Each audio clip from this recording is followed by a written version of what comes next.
There we go. Now I'm more centered. All right. Good morning, good afternoon, good evening, whatever time you're watching this. If you're watching this not live, thanks for watching Common Sense Fishing. Otherwise, good morning and good day to most of you. And if you're watching from somewhere else, whatever time it is, thanks for watching. We're going to wait till some people get in here. We're going to go over some kind of updates on the channel and then basically just hang out and talk and see if anyone wants to debate, talk about subjects, obviously talk about fishing too, all the recent trips I've been on, what's been going on, any updates basically. There's the phone going off.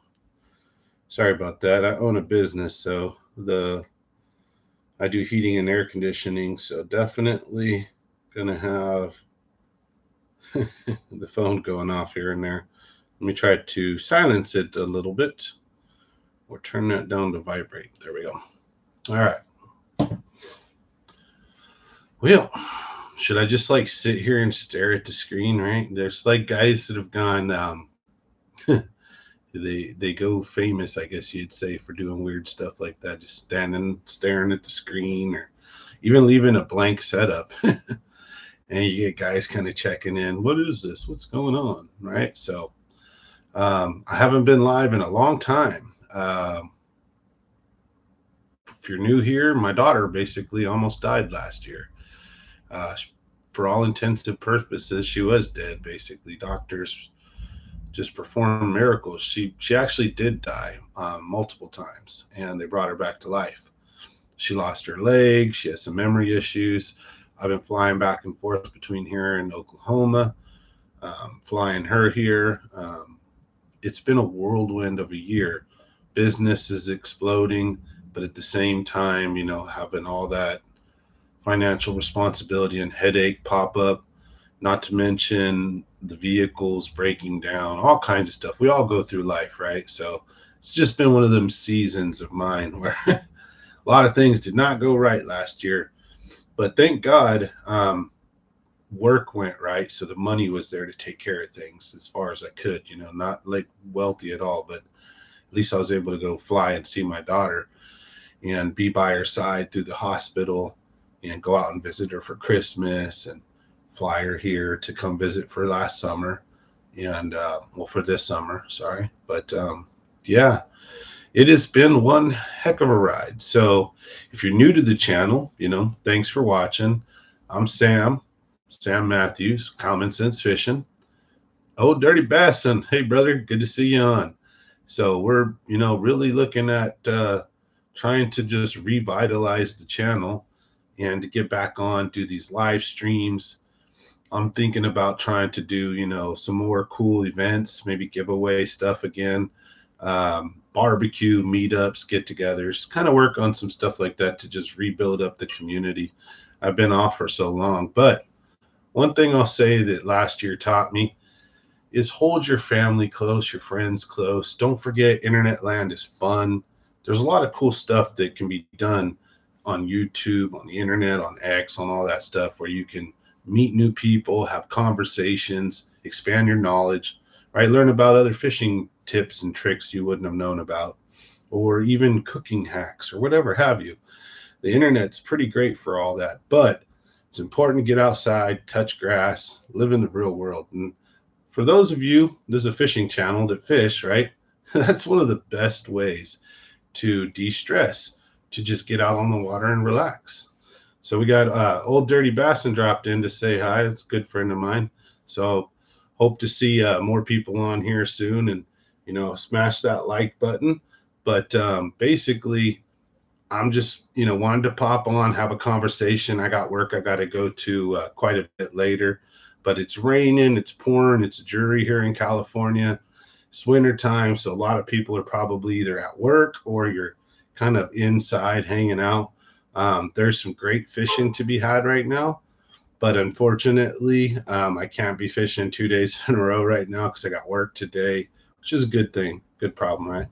I was out on the lake yesterday, caught some S waiver fish, some spoon fish. It was a pretty fun adventure, I tell you.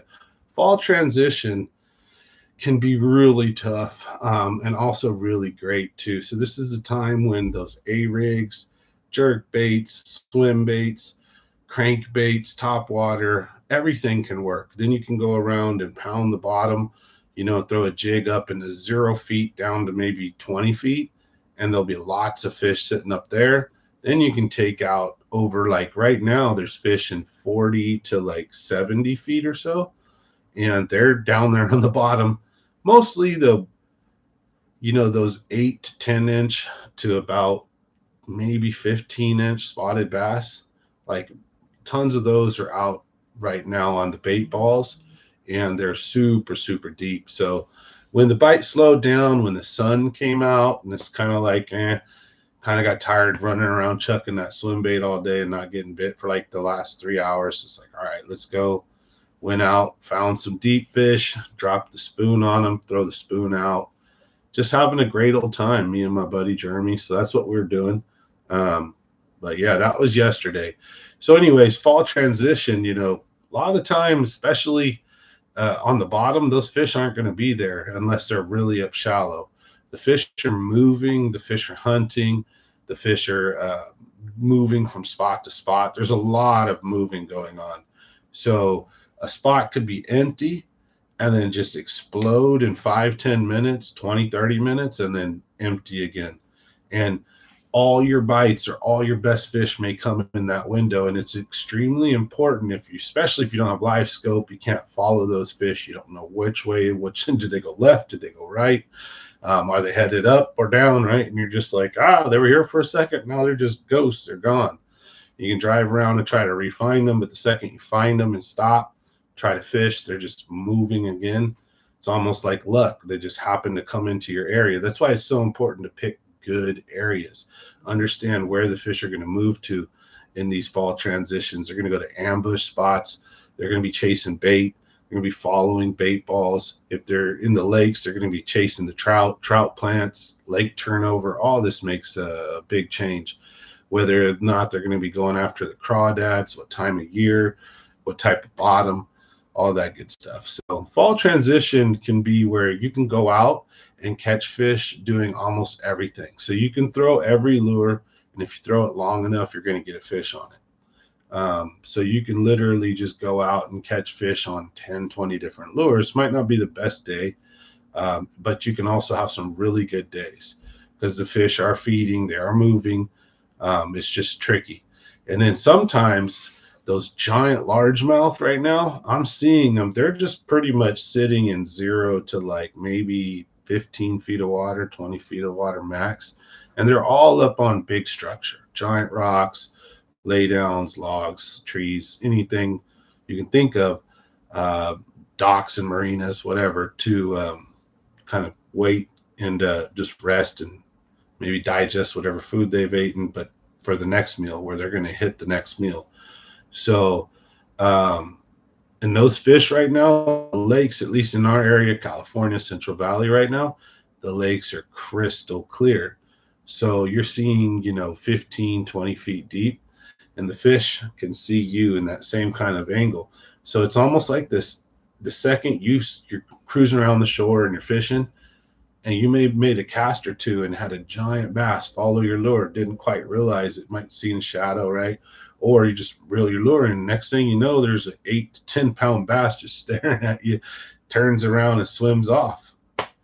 On. Yeah, that bass is generally maybe going to be in that area. Maybe you can pull out, but you're going to fish hours, and that fish might not even be there. Like, again, if you don't have live scope, you can't see where it went, you can't chase it. Because a lot of times, here's the deal too, is bass are dumb. They're smart, but they're also dumb. Fish don't have the greatest memory. So they'll take off, they'll spook, give it enough time, they'll go right back to whatever they were doing. They may not be right back in that same spot, but a scared fish will become an unscared fish relatively quickly, if that makes sense. But knowing where that fish went, is it going to return back to its spot, which a lot of them will, or is it just going to find a new spot, go off to another area, or stage for a second? And maybe try to feed or stage for a while, in which case you might not get them to bite. But live scope is a game changer in that aspect. You can see a fish, follow a fish, look at where it's going, back off, watch it. Just hang out and see. Oh no, that 10 pounder swam. You've seen it with your own two eyes. You've seen it swim out in this whatever angle or depth, and then it just disappears. Your life scope don't disappear. You keep following it and tracking it. You can see where it goes, where it stops, whether it's coming back. Did it turn left to go down this way on the shoreline, or did it go that way? Did it turn right? Then you can literally just follow it from 100, 150 feet back, whatever distance you got your life scope set at that you can see, and just take your time and then let that fish pull right back up into the shallow and sit. And then you want to, again, when you're targeting these bigger fish too, I think it's super important that you're casting way past them. You need to make as long a cast as you can so that you're bringing the lure into the fish, and the fish isn't being startled by a loud smack landing right on its head. Now, does sometimes the fish will just turn around and eat right away, but I tend to want to usually cast past the fish and bring my lure to whatever spot I believe the fish are holding on. So, anyways, there's some tips and tricks for the fall transition. But if you want to talk about anything else, just leave a comment. Let me know. I got my eyes on the comment bar.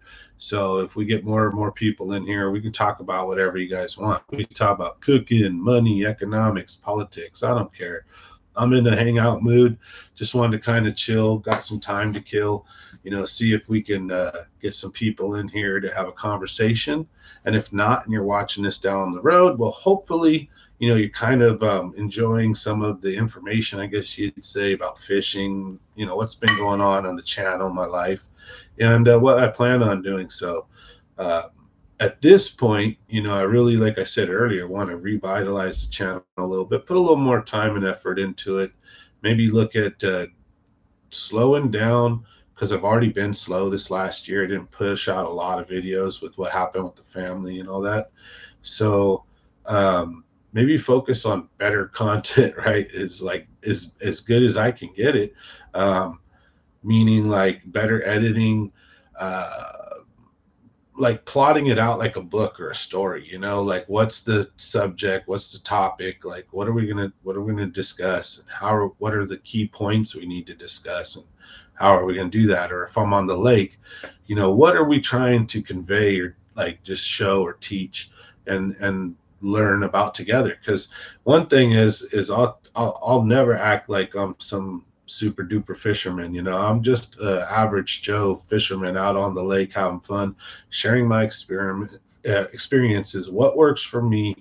And you get to learn as I learn. If you didn't know, like certain things, because I don't hide things. I'm not a tournament angler, really. I'll fish a few, but I don't have dreams and aspirations of trying to become this like super bass fisherman.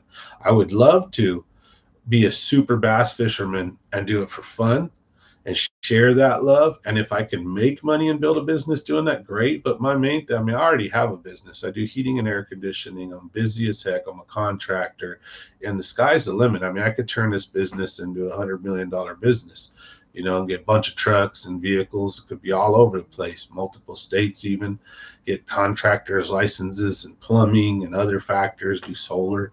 It's wherever I want to take it. But with the YouTube thing, I could have all the passion.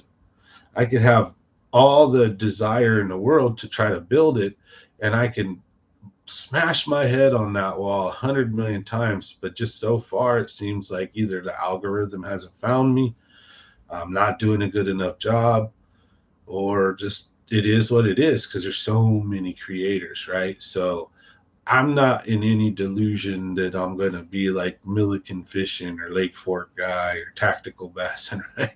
Or even Greg Blanchard for that matter, right? I'm just trying to be me.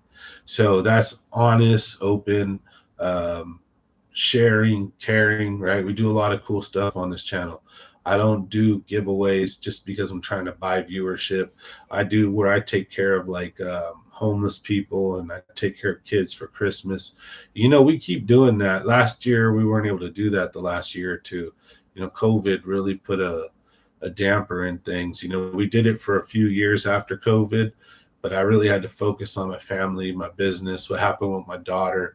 But I think that this next year is going to be a bad Christmas for a lot of people. So I'm gonna be trying to do stuff like that, toy drives, and take care of as many families as I can.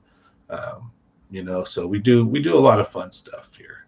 And those of you who watch the live streams know that I'm really easy to devolve down any subject or go down any lane, basically, or uh, just the conversation can go to whatever we want to take it to, basically. Although this is a fishing channel and I'll talk a lot about fishing, it's not uncommon for us to bring up politics or economics or what's going on financially, my life, what I see, news, hot topics, or even say cool movies and video games, because I do play video games. I'm 43, about to be 44 this month.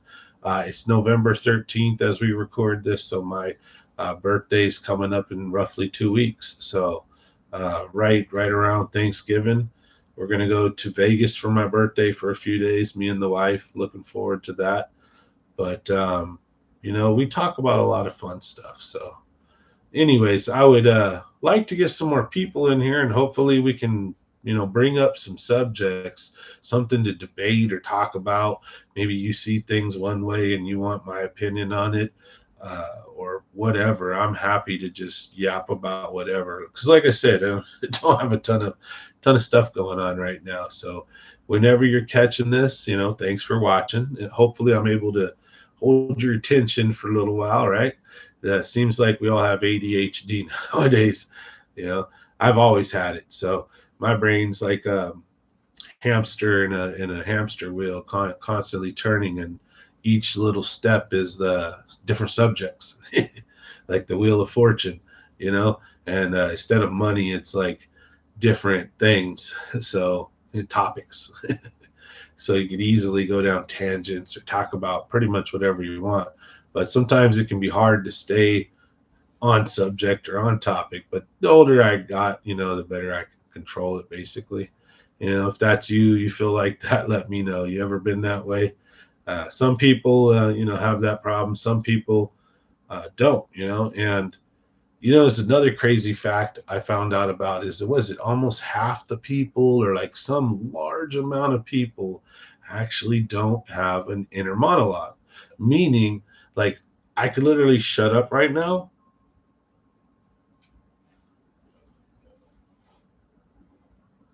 and in my own head I'm hearing my own voice and I'm talking to myself, and I could have basically have said what I was going to say to you guys, right?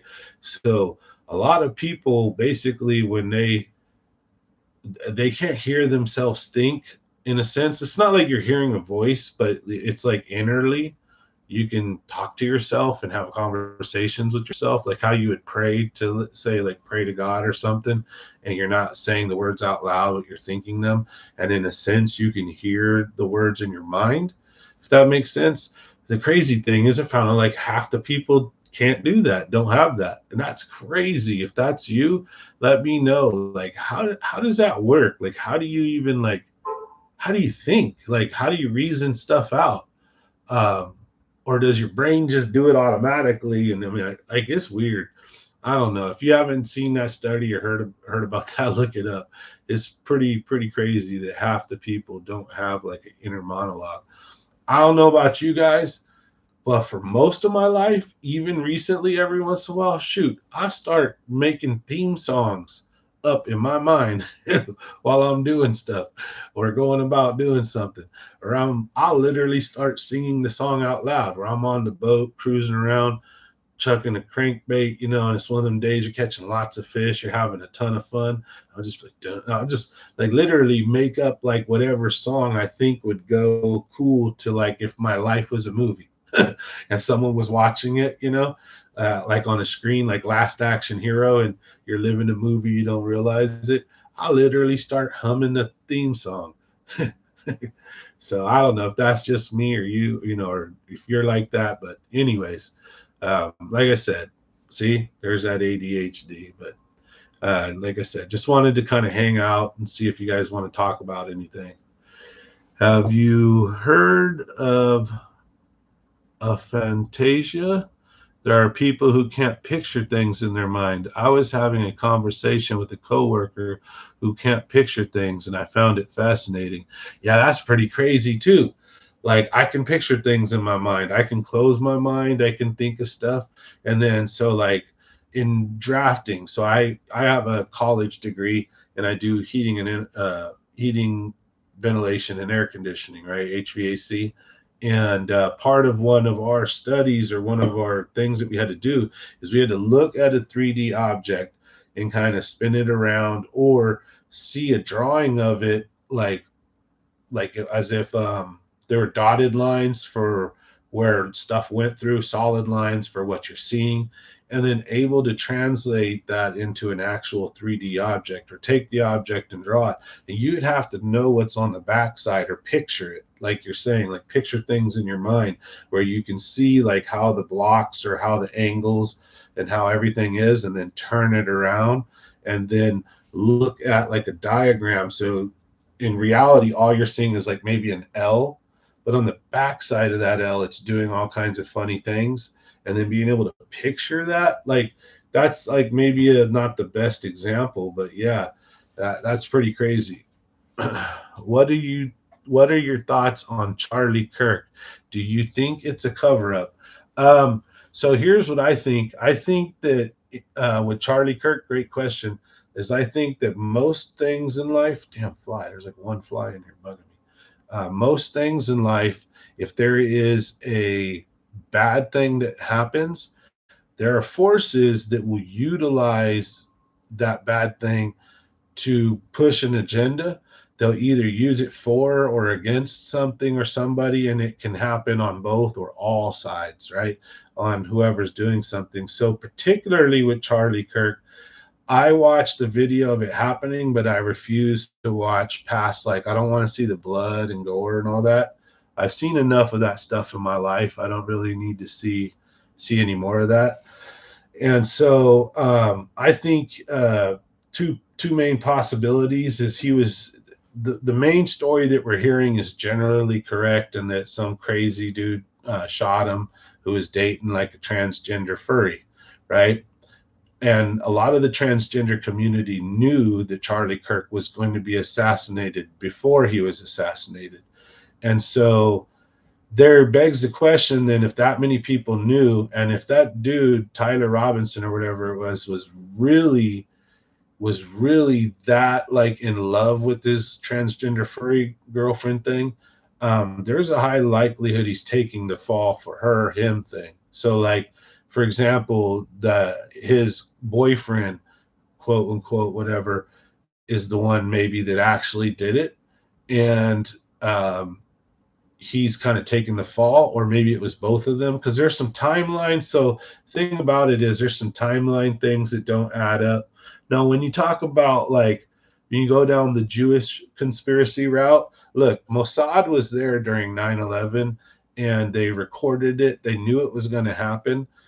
Does that mean that they particularly did it, or does that mean they knew said event was going to happen and was there to document it and utilize said event to their advantage, hence to get us in the Middle East to disrupt their enemies and to create regime change where they wanted it? That's a possibility for sure.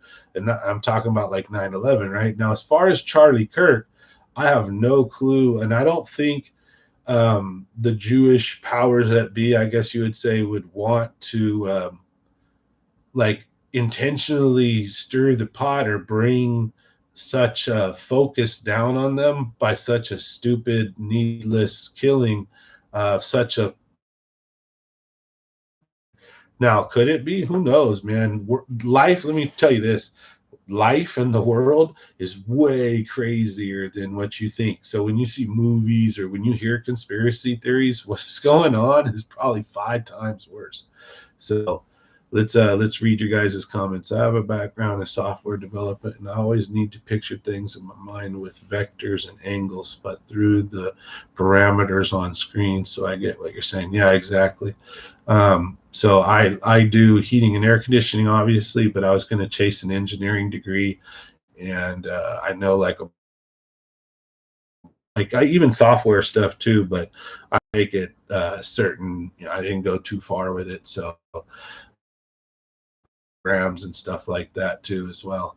But I kind of stopped. Once my career in HVAC started making six figures, I know you can make 2 or 300,000 as certain software engineer guys and working in certain fields. However, the majority make mid 100,000s, and there's a lot of student debt. Loan takes a long time. It would have slowed down my career by so many years, and AI is probably going to take a lot of those guys' jobs soon. I hope not. But until they have fully articulate androids that can scan an environment, crawl in an attic over ductwork, under pipes, and not break anything, and can work 8 to 12, 14-hour days, 6, 7 days in a row, then they'll basically take everyone's job at that point. So this future's be scary, but that's a whole nother story. So more than one person. So I think it was definitely more than one person. So it could have been, from what I'm understanding, between drop off times, between when they're seeing him looking like he had a rifle in his pants to when he didn't. I'll tell you that story made me I was so upset that I didn't really want to go down any of the rabbit holes. So with that tragedy, I pretty much didn't. Once Candace Owens started coming out with Jewish stuff, and once there was all this stuff, I'm like, oh God, not again. I'm like, I don't really. I'm like, I know the world is jacked up, and I know our government is jacked up. And if you look in the history and seen what our government has done to its own people, admittedly, it's 10 times worse, like I said, than what you always thought. So let's go down that rabbit hole real quick if you want with me. Just think about it this way. So I don't know exactly time frame, but I'm gonna kind of go time frame. You had like the Tuskegee experiment where the government was giving or letting black people contract syphilis and other STDs and other diseases, and they had the cure for those said diseases, and they intentionally did not give them the cure and gave them a placebo so they could watch what happened to the human body when basically it was left untreated. Like how far would it progress, what would it do? And these were horrific things that ended up happening, people dying in horrible ways that could have been perfectly avoided. You have MK Ultra, obviously. You have the CIA going to cocaine producing countries, bringing it in and to inner cities where they're going to turn it into crack rock so that they could fund like the Bay of Pigs, so they could fund black operations in communist countries to try to overthrow communist regimes. Because unlike today, instead of being part of like the swamp or being accepted, the black ops community really, they still probably don't want Congress and government knowing 100% too much, but now I think they're really in bed with each other. Back then, you probably had more honest people in Congress who were trying to keep a genuine eye on things, and so hence the boogeyman of the government really didn't like their stuff being tracked, right? Because back in that day, you'd have paper trails and stuff, so it wasn't computers, right? Or at least up to a certain point. So the CIA was literally taking cocaine and pushing it into black neighborhoods and to be sold as crack, and literally created the 80s crack epidemic, and how many people were killed, especially when assault rifles were super legal there, like almost everywhere. The gang violence of the 80s and early 90s was pretty freaking crazy if you know your history. And so the government has lied about pretty much everything from day one. We go back and we hear about Operation Northwood, Operation Mockingbird, where they put a bunch of CIA people into the news agencies and just brainwash and lie to the American people. And then when caught, it's like, oh yeah, we were doing that, but we're not no more. Like, yeah, the government never stops doing anything. They just either admit it and then it becomes accepted norm. Just like one of the worst things ever perpetrated on humanity, at least Americans, is the Patriot Act. And well, when it was, I think, put forth, most there were some people that actually read that, like in study focus groups, where because the bill was so huge, it was really hard for any one person to read before it was passed, right? So I remember before it was even passed, people who were reading it in groups, but they were sharing it, breaking it down so that they could read it and then share like the good and the bad about it with each other. And then they presented it to us, and it was like, oh dude, the Patriot Act is going to make the government able to, like in an emergency, reset everything, start a whole new government, no Congress, no House of Representative, all rules out the window. It's what I say goes.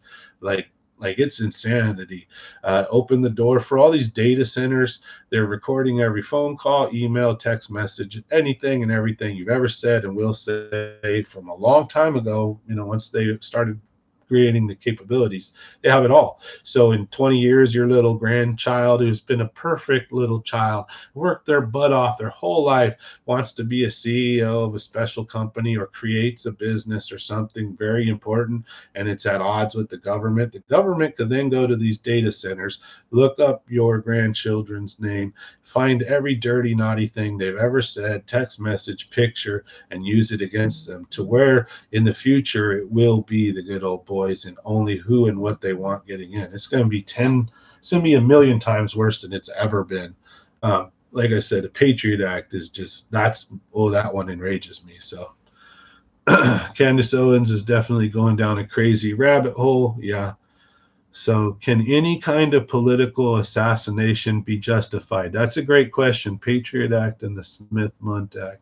People think AI is so amazing now, but they don't realize that the targeting capabilities and algorithms have been there since the late 90s. Oh yeah, definitely have. And so you have you have some good questions. So, can any kind of political assassination be justified? And in all honesty, the way America and the way we looked at it before was, it actually used to be, I think it may even still be, but policy that like assassination is not legal or cool in any sense. Um, because basically you could say, well, what if we would have went and assassinated Hitler? Like, would that have saved the war? It might have. Stalin, it might have. Mao, it might have saved some problems. But like, let's look at it today. So if you look at it in the 80s and 90s, Democrats and Republicans were like this close, and we crossed the aisle like constantly to vote on stuff. And what Republicans and Democrats were basically the same thing, with small differences on how to get there. We have drifted so far apart to where we're completely two different worlds right now. And Democrats think it's perfectly okay to kill and murder Republicans. So if you're a Democrat, hey, I'm not wanting to like offend too much or anything. I want to talk facts, right? So I'm an independent who right now leans Republican. I voted Obama the first time, but not the second time, because he fooled me once, but not twice, with that whole want to keep your doctor, you can keep your doctor crap. And I had great health care. My family has a medical histories. They're not doing too great. I happen to have perfect health care for me and my future and my children and my family that I was building.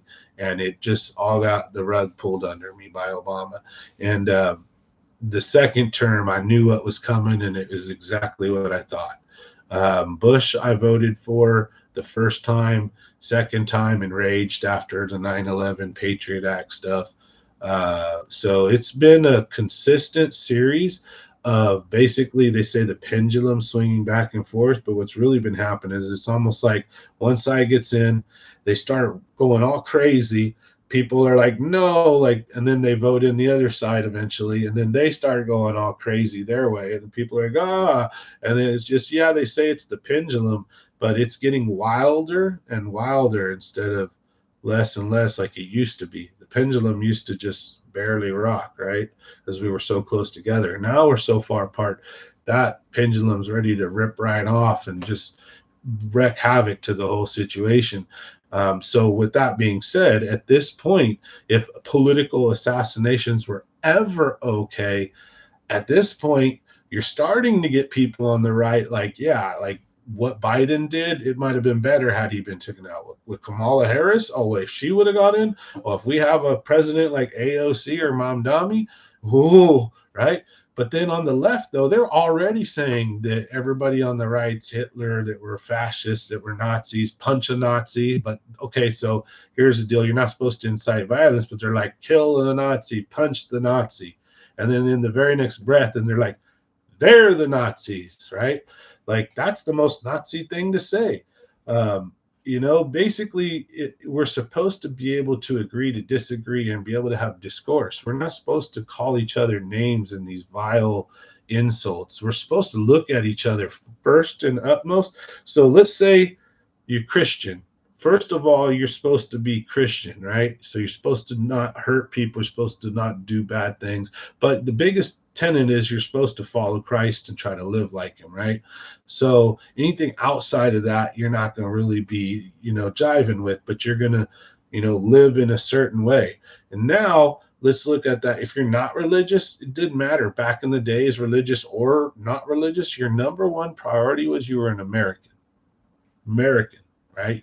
America first, right? You're an American. Did you care about the world? Did you care about like starving people in Ethiopia, Africa, whatever? Depends on when you were born, what stuff you cared about, what you were taught about, the plight of the Irish, right? The whatever happened to be going on in that time frame. Of course, most Americans care about the world. We're good people, most of us, but we've got to a point where like the left has been brainwashed so far left, they're like become violent. Berkeley used to be the place where all the Republicans and all the Christian Americans would be like, oh, that's wrong, that old marijuana and that old free living. And in Berkeley, they would be like, well, we want to have discussions, man. We want to like talk about stuff. And like they were the beacon of free speech, just saying stuff that other people didn't agree with. Well, as soon as them kind of people got in power, if you don't agree with them 100%, you're the devil. You're a fascist, you're a Nazi, and America can't continue to go on like this. So let's read some more, then we'll get back into it. So people play too loosely with language, and it's important to look at direct definitions. That's a good point for sure. Language has been modified and played with, and then I think we speak in absolutes like never, always, like there is never a never, right? There is never an always.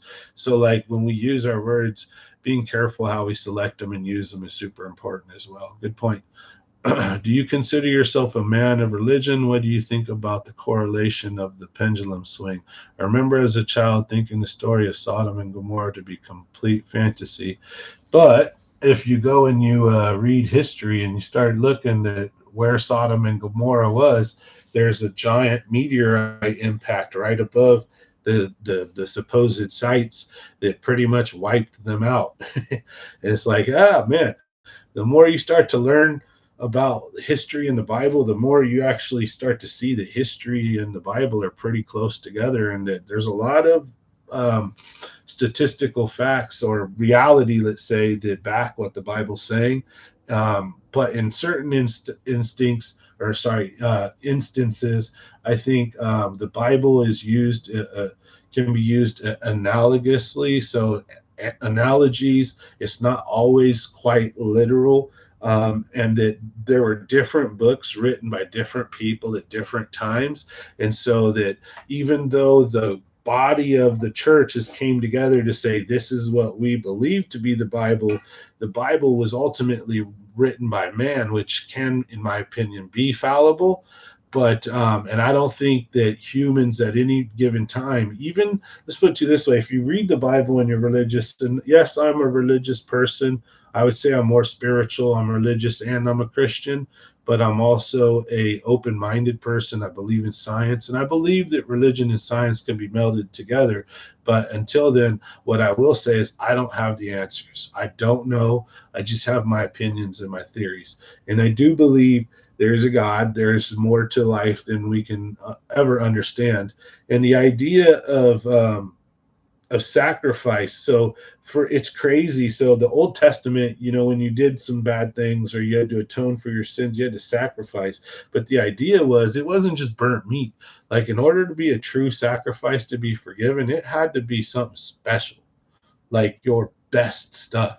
So you didn't just go to your flock and pick a random cow and be like, I'm going to sacrifice this to God. It had to be like the cow that you were going to take to market that was going to like draw all the attention, that was going to help you sell your whole flock. It was like your pride stud, your bull. It was, if you had a collection behind me, it was the most expensive, best thing that you took to God and you sacrificed to prove you were really sorry. Because if every single time you went and you committed adultery, or you did, you stole something, or you kept something, or you did whatever stupid crime or sin, if you genuinely had to give up your most best prized possession, then the next time that prized possession ain't there. So now you got to give your second best, which is now your first best. So every time you're sinning, you're losing something extremely important to you. Eventually, you're going to stop sinning. You're going to run out of stuff to sacrifice. It's kind of honestly an ingenious, like, wow, right? It makes sense in a sense. Like, not on some basic dumb level either. It's the fact that it wasn't the fact that you sacrificed something. It was it was the fact it's almost like you were giving up, like you did something you shouldn't have done. So in recompense, you're not only giving something, oh, let's say you're losing something. You're losing something that you're supposed to, oh, fucking fly. You're Damn, I'm gonna go get something and fuck you up. I'm gonna find this little dude and tear him. He's pissing me off. Pardon my language. But anyways, see, I'll be a Christian and I can let slip. I'm not a perfect one either. Like, I definitely am not a perfect one. But the idea is with what I was talking about with sacrifice, and that ties into Jesus and him being the ultimate sacrifice, so that now we can learn when we forgive ourselves, or if we really believe in God and Jesus and all that, if we commit a sin or do something wrong, we can honestly turn around and say, look, I'm forgiven because the ultimate sacrifice was paid. So that'll give you the ability to really try to clean your slate. Because I'll tell you what, as someone who's screwed up myself in life, my biggest hurdle is myself. And if I did something wrong, and I'm not going to pull any real skeletons out of the closet, but let's just say I did something bad, like I cheated on my wife or did something like that, right? And I genuinely feel like shit. Well, the next time the flesh gets a hold of me and I really see this hot chick, oh my God, I just want to be with her so bad, right? Oh, she's so beautiful. But wait a minute, you're married, right? You're not even supposed to think that way. And so if you have a guilty conscience and a guilty mindset, if you haven't forgiven yourself, you're going to say, well, I've done it once. I've already crossed that line. So why not enjoy myself again? I mean, I'm already screwed. I already broke the taboo. I already broke the rule. There's no going back. And even if you want to, deep down inside, you will not forgive yourself. You will not stop doing what you're doing. You have to truly be able to forgive yourself, clean that slate, and say, I've reset the line and I'm not crossing that. So that the next time you have an opportunity to sin or do something of the flesh that you shouldn't be doing, that's really bad. And I'm not saying little dumb stuff, smoke weed, do whatever. God says use all the seeds on the earth. So that's a debate in itself on whether Christianity should be okay with stuff like, let's say, marijuana. Like, if not, if you're using it like just to get high and lounge around, but if you're genuinely using it like a medicine, who's to say which one's better or the other? Is it like you're okay as a Christian to pop pills to take care of anxiety or take care of stress or stuff like that? But this one, so now you're a doctor too, and you can. So, anyways, that's a whole nother, man. There's so many facets of religion that's why I always say I'm spiritual, because I'm definitely religious in a sense, but I don't get tied down to be the stupid little things.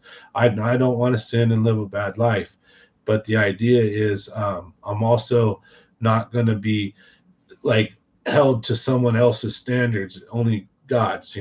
And so, for example, you got a church where, let's say, everyone there on Saturday, they're drinking beer, watching the football game, but they don't usually get hammered. They don't do what they consider to be drugs or whatever.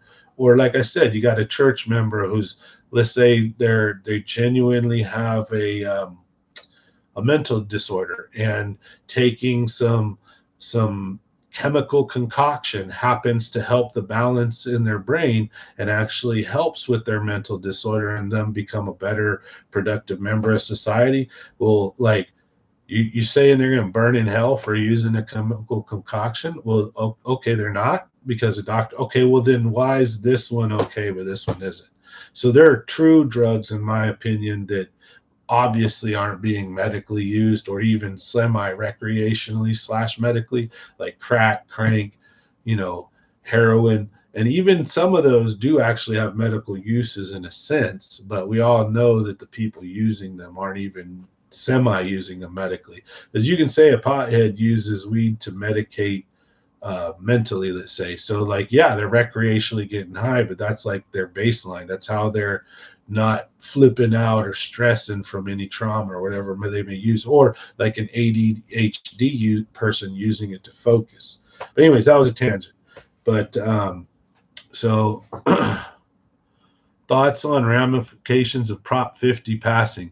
So here's what happened. The government shut down. Prop 50 is they're going to get rid of Republican districts. California has got a ton of seats. So it'll be a way to flip the House in the midterms.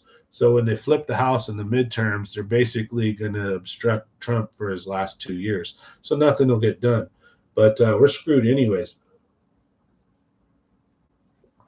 And the reason I say that is because of our national debt. So mathematically, we crossed a point of no return. So our national debt is going to take us down. The economy is going to crash. And whether we have a soft landing, hard landing, a reset where we can reset things and kind of refigure stuff out, or do we go into like a really dark place?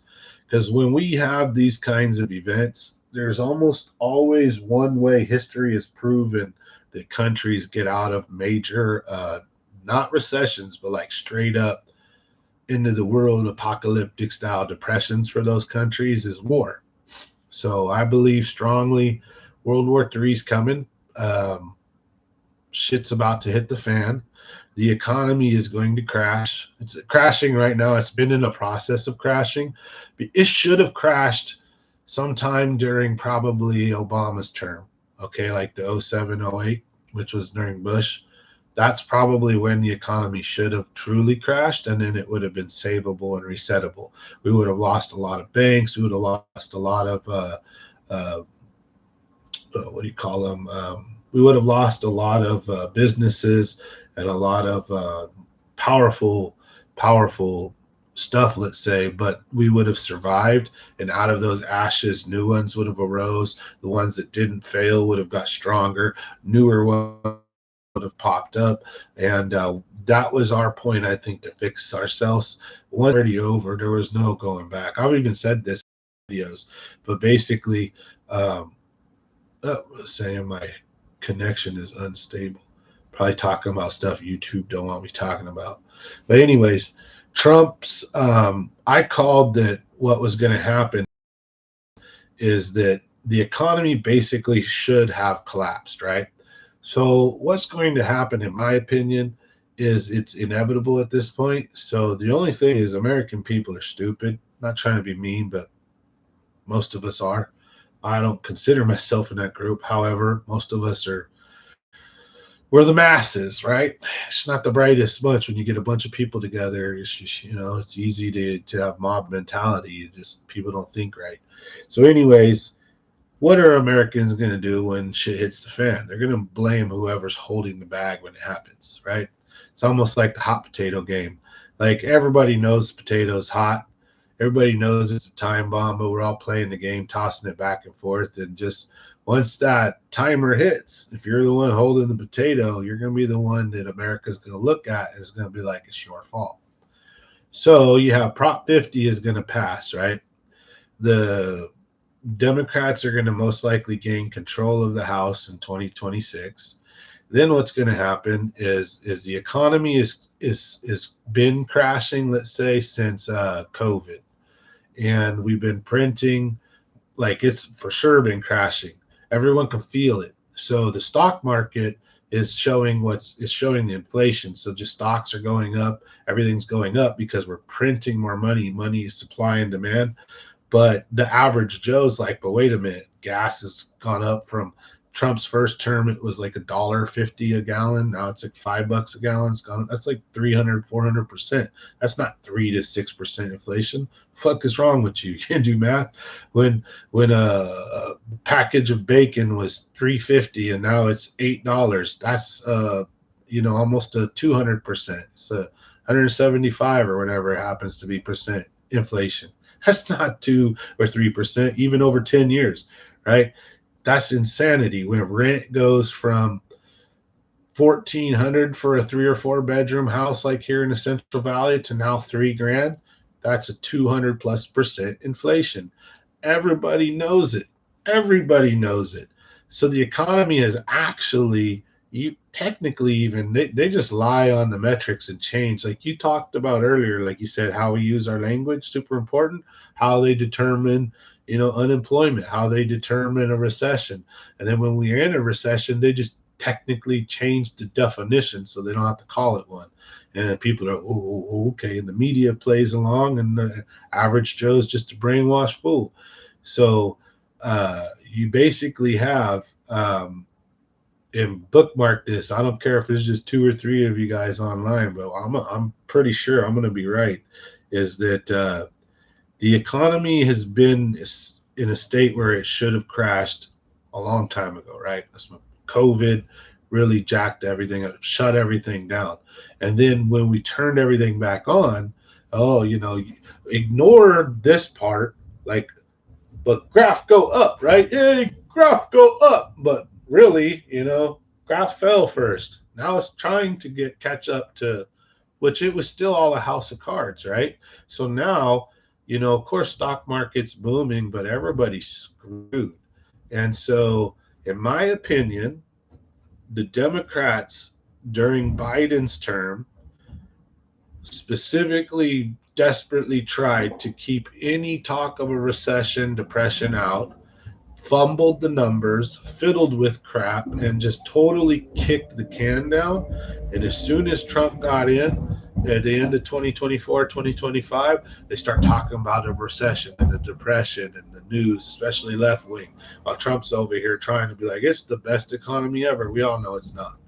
And so it's crazy how obvious it is, but how like people don't see the writing on the wall. So, our car loans, home loans, everybody's in debt, living off of credit cards. The rich are getting richer and the middle class is getting poorer, and the poor are just always poor. And so, again, I think that what they've done is they've kicked the can down the road. I'm going to finish this big long rant right here. They've kicked the can down the road, and they're going to intentionally, on the Democrat side, that's why that's why this was the longest government shutdown in history. They want the economy to crash. They want people to go without food and food stamps and stuff. They want people rioting and looting. Because who's in charge right now? Trump. So if they can make things go to hell in a handbag, that's going to totally win them over in 2026. And then there's probably a similar strategy, blame everything on Trump, point out how bad it is. And if the economy crashes, a recession or a depression of what we're about to see coming will take a very long time to get out of, or some kind of massive reset, right? The Great Reset. So my long-winded opinion here is that they're basically Prop 50 is going to help them win the House, along with the government shutdown that helped them win the November elections, and the fact that they're going to let now, because they know that it's been waiting to implode, but I think they're either going to help light the fuse or blow on the flames to encourage it happen, or prevent any kind of stopgap means of trying to slow it down. Because again, remember, it's inevitable at this point. So the Republicans are probably trying to do the same thing. They're trying to stall, make the economy look good, invest in America, right?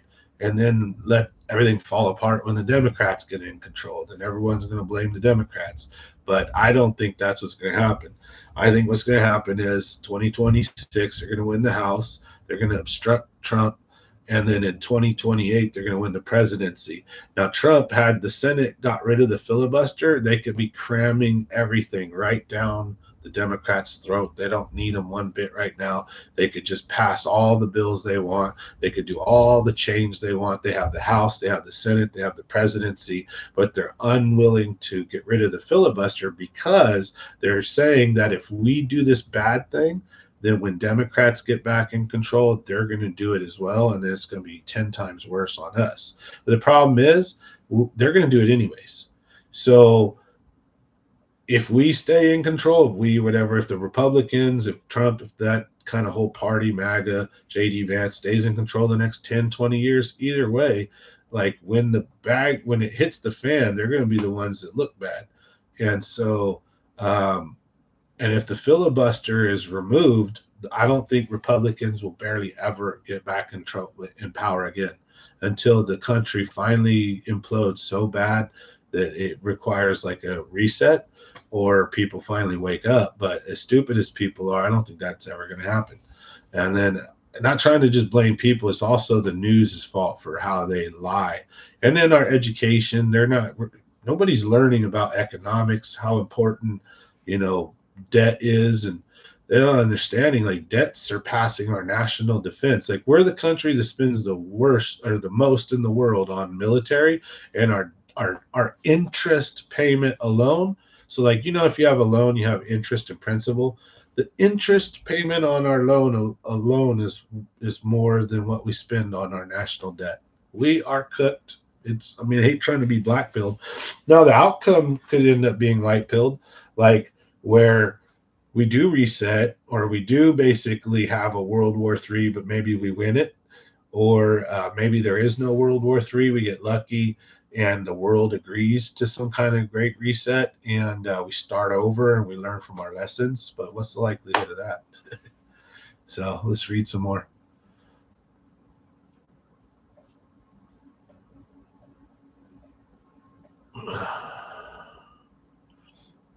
Yep, all the economies are tanked. So like Adams is saying, it's not just our economy, it's the world's economy, to be honest, which is exactly why it'll be World War III and not just Civil War. Exactly. China's economy isn't too hot right now. Neither is any European country. It should have ended in 2008. What's your top 3 lures for fall winter transition? How and where to use them? All right, so we're going to finish the political thing, and then I'm going to go into the top 3 real quick, and then we could talk about anything. You guys want another subject you guys want to talk about, let me know. I'd be glad to go into it. So yeah, it should have ended in 2008. I think we are looking at World War III, and it is the world economy. The world economy is split into 2 halves, basically. The BRICS economy, the Chinese and Russian side, and then the American economy, which is basically the American dollar, the petrodollar. And so it's in a bad spot. And then what's our dollar called right now? The petrodollar. So we say our dollar is not fiat currency. Fiat, everyone knows what fiat currency. Fiat currency is like toilet paper. You could just print it. It's like monopoly money. And hey, we're all going to just agree to use this fiat currency, right? It's worthless. So usually your currency's got to be backed by something. Our currency was backed by gold. The BRICS nations are starting to back their currency up by gold. So our currency is called the petrodollar, backed by oil. What's America doing right now? Pushing a big drive to get off gas, go EV, to go all electric, get rid of your stove, so no natural gas, get rid of your heaters, so no propane, liquid gas, no natural gas there.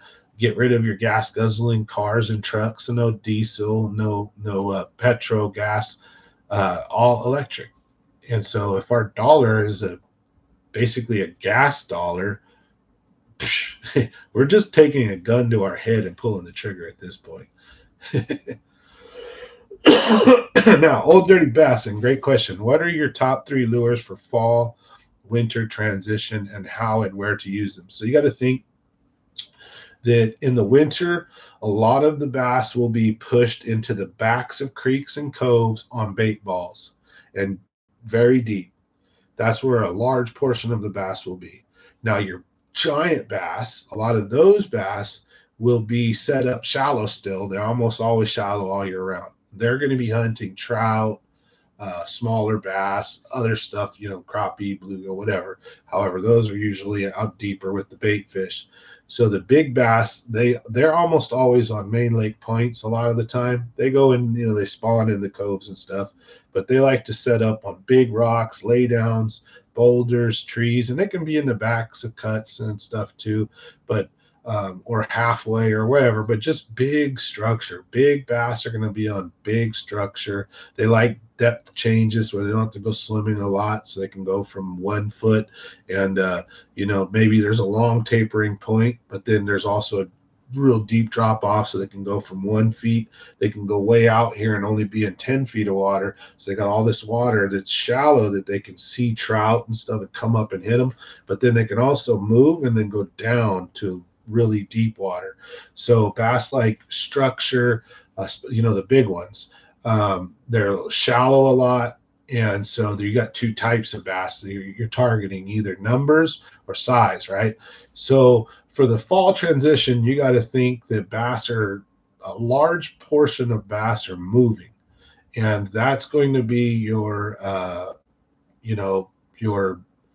a lot of your packs that are, let's say, 5 pounds and under are going to be just constantly on the move, chasing bait, corralling trout. If you have trout plants where they're planting, 20,000 pounds of little 6 and 8 inch, 10-inch trout, the bass are going to be smashing those. The spots will, everything will that's got any size on them, 2, 3, 4 pounds and up. They're going to be all over those trout. They're going to be moving and chasing them and feeding on them for like a month or 2.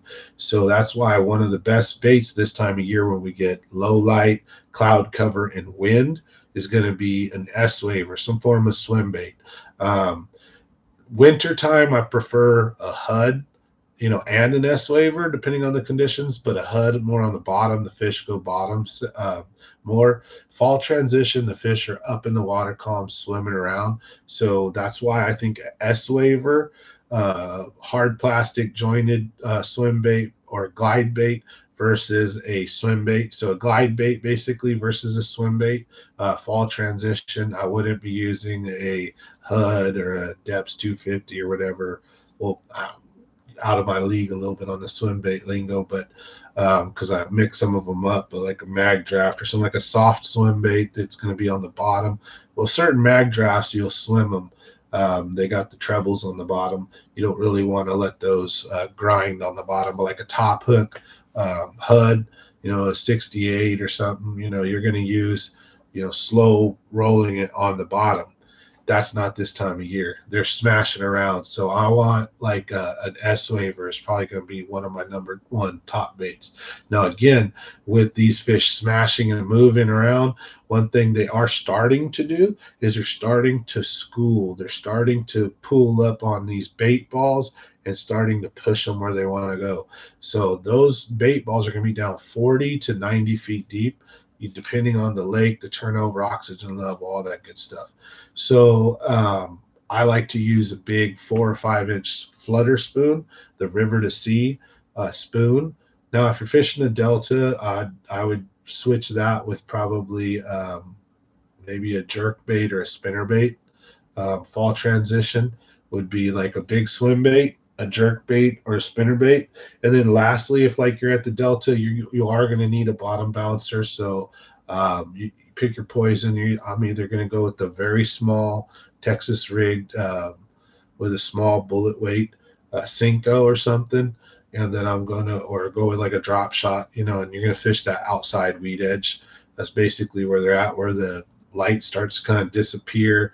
And if you can see down there real clear water, just basically that drop off ledge and the weed edge.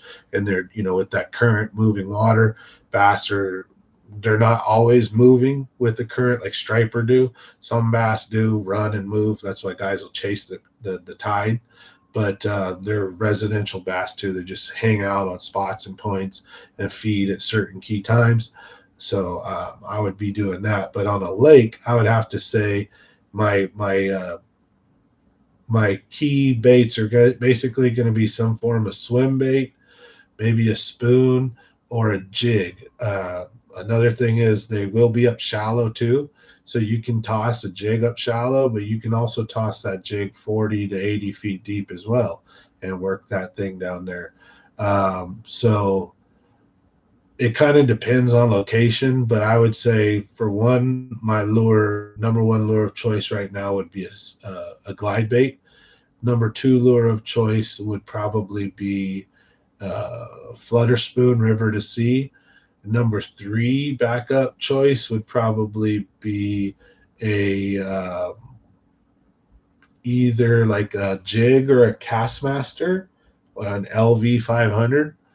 Um, if I feel they're on the bottom, if I feel that they're still moving around and I'm targeting those, then if that S waiver is too big or just not, I'm getting followers, but I'm not getting the action that I want, then I'm going to basically a jerk bait. Now I'm just looking at probably a deeper diving jerk bait too right now, a Vision 110 probably. So that's probably what I'd be tossing right now. And there's so many lures right now. It's really hard to say because an A rig is also powerful right now. So if you're seeing fish on your fish finder and you're noticing they're suspended, you're over 60 feet of water and they're sitting right in 30, like you know, back off, bomb an A rig and let that sucker sink down to 20, 30 feet. Better to have the lure above the fish a little bit than below them. That's why, unless they're on the bottom, because a lot of the time they're going to be paying attention to straight ahead or up like this. But there are times when like you'll see the bottoms down here, it's like, let's say the bottom's 60 to 80 feet deep. You'll see this big old bait ball just floating on the bottom. It's maybe 10, 15 feet thick, big old thing of bait. Right. And what you're going to see on your fish finder is you'll see the little yellow dots. Well, depending what color you're using, you'll see the little dashes and dots inside of the bait ball. Those are active feeding fish, but you'll see them over the bait ball. And those fish are preventing the bait ball from coming up, splintering, or moving, and they're hurting them. And then they'll go down into the bait ball, feed, and then pop back up to that nice, comfortable temperature and oxygen zone that they want.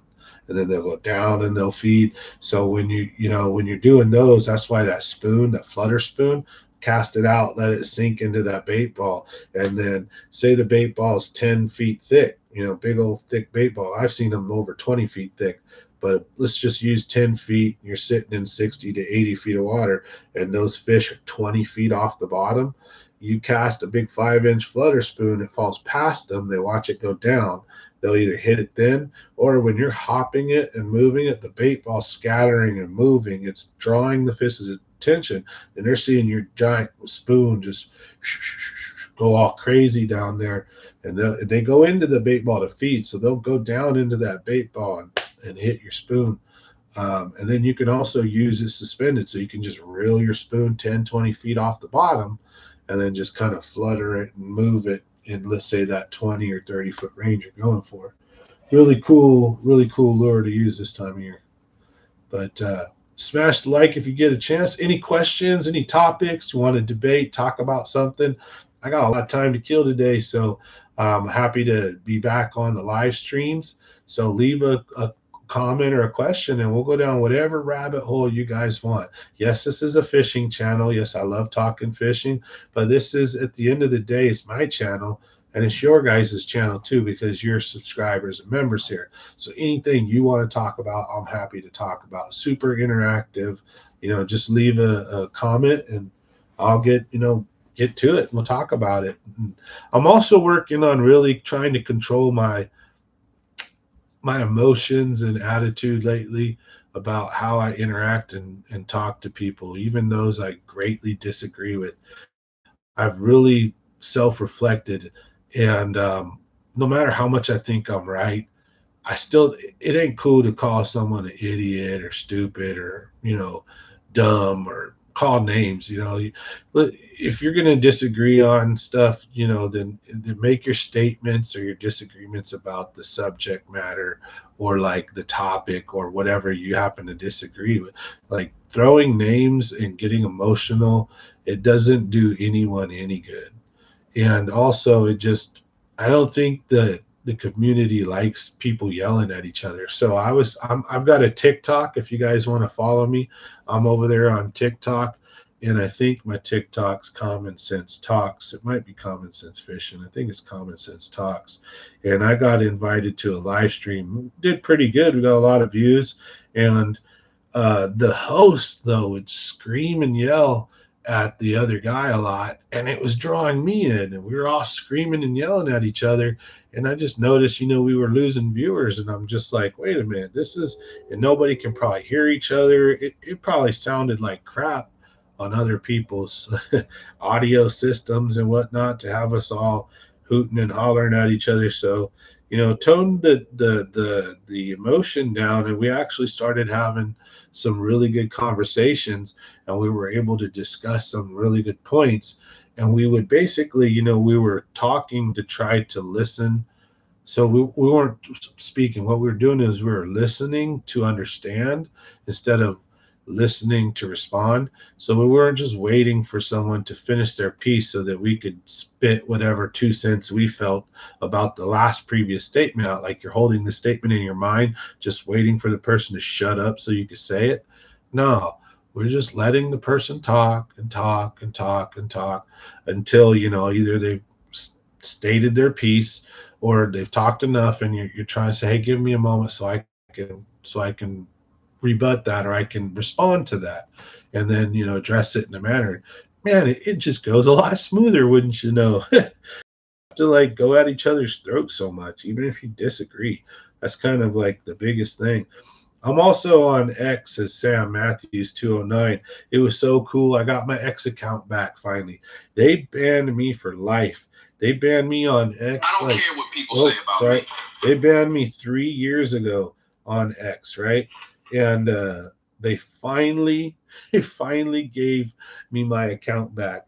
And so they finally reviewed it. I challenged that thing like 5, 6, 7, 8 times. I keep getting the same response. Nope, you're permanently banned. Nope, you're permanently banned.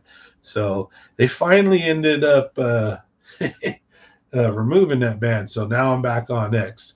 But X can be pretty toxic as well. I find a site where all you can do is text, really, or upload short videos.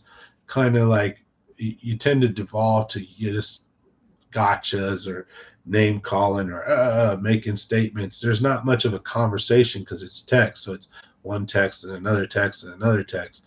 And it's really hard to have a polite conversation like that. When you go live and you're having comments on the feed, that's pretty cool, because then I can state my piece, and then the community can respond. Now, the cool thing on TikTok is there are actually ways where I could bring people in. I don't know how to do that here. I would love to. If I could bring people in, I'd split screen this little booger, and I'd let you guys jump in, and we'd talk, and I'd have you right there with me. Now on TikTok, we were able to do that. That was pretty cool, I thought. But I'm kind of learning more about, live streaming and doing stuff, so that hopefully we can have actually some guests on, maybe some people sitting here with me, and we can debate and talk, and also involve you guys. But that's the thing. But anyways, I was going on my TikTok account and making sure I had the right name. And yeah, it's Common Sense Talks. So it's Common Sense Talks 1, because I don't know if someone else grabbed the other one or what, but they made me take the number 1. But the main title just says Common Sense Talk. So if you want to follow me there, you can find me on TikTok as well. I upload short videos and do all that good stuff. But let's see here. I feel so many people try to prove something more so than understand what is actually being argued. Exactly. That's what I'm saying. Is that instead of reading like your statement, and understanding and digesting it and then responding to that statement. It's more like people are just, oh, okay, but then Trump's bad, or Democrats are bad, or oh, this and that. And they're like not even really understanding the subject material, the meat and the potatoes of what's going on. They're off in tangent land, or not even thinking that deep, really, or just in their emotions and feelings more than logically thinking about stuff. Critical thinking is a skill that, God, people just seem to have just like shot in the head and buried. Like, where did it go? It's gone. So I notice a lot at work when two people are having a disagreement saying you aren't even arguing the same thing. I blame the lack of long form content and the lack of critical thinking. Yep. They're having a disagreement, and it's like they're not even talking about the same stuff. They're literally arguing about something, or just saying the same thing but from different viewpoints, but literally it's the same thing. It's like, wait a minute, you guys are actually agreeing, but we are agreeing that's light blue, not medium blue. No, that's medium blue, not light blue, or whatever. It's just like, wow. Like, it's blue, you guys agree, right? And it's a lighter version of it. It's not dark blue, right? Okay, so no, he not, oh God. The next thing you know, you're realizing they're not. It's a square, not a circle. I never said it was a circle. Like, wow, people are just, when it comes to arguing with each other, you just, logic gets tossed right out the window. And then people don't have a good memory either. That's another thing. I forget stuff sometimes, but I'm pretty dang good memory. I may not remember it verbatim, so to speak, but I'm like a freaking elephant. I don't forget stuff. So I can go back in my mind and think about all the crap I've seen in the past. And I can start to see like this picture. There's like a blank page with all these dots on it, right? And that's the past and all these incidents. And when you start to look at it, you can start to see patterns. You can draw a picture that you can share with other people. And sometimes it's hard to convey that. The more critical thinking skills someone has, the more easily they are to kind of follow you down that path of thinking. But a lot of times it's just like they hit a brick wall, and it's just like, graph go up, graph go down. Me no understand, no think that deep. Like, you on my team or not? Like, man, we're all on the same team, buddy. We're on Team Earth. We're on a rock that's flying through space at like 10,000 miles an hour or some crazy thing. And, we're all on the same team at the end, but I guess we're not, though. So, do you remember when you were born? Good point. I do remember my earliest memories, because I have like a photographic memory. I do remember my younger brother being born when I was 3 years old. Remember holding him. I have memories of between 2 and 3. That's the earliest my memories go. About 2, I think, 18 months, maybe 2 years old. I remember learning how to read.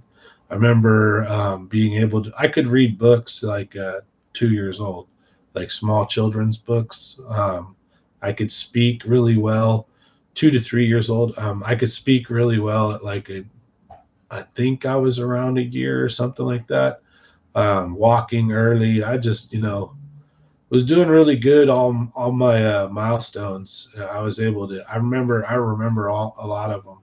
Like, I remember some crazy stuff too. I remember being abused as a kid. I was probably only, I don't remember the abuse, but I remember being locked out of my house when I was going to snitch or tell on my parents. The babysitter basically kicked me out and locked the door. I think I was about 3.5 when that happened. I remember, chasing a rainbow. I remember thinking that leprechauns had a pot of gold at the bottom of a rainbow, because that's what cartoons and books always said.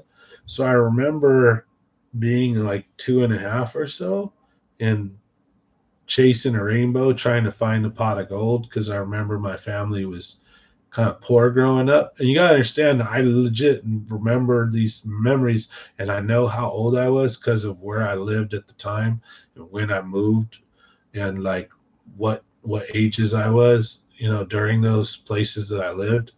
But yeah, it's crazy. I can't seem to remember past like 2 years old. I don't think around that age. That's where it kind of goes blank. But I can remember most stuff after that. I'm married to the love of my life, but I'm married to someone. I've been with her now for 13 years recently, but I've known her. We've known each other since we were about 7 or 8 years old. And I can remember, I'm like the female in the relationship there.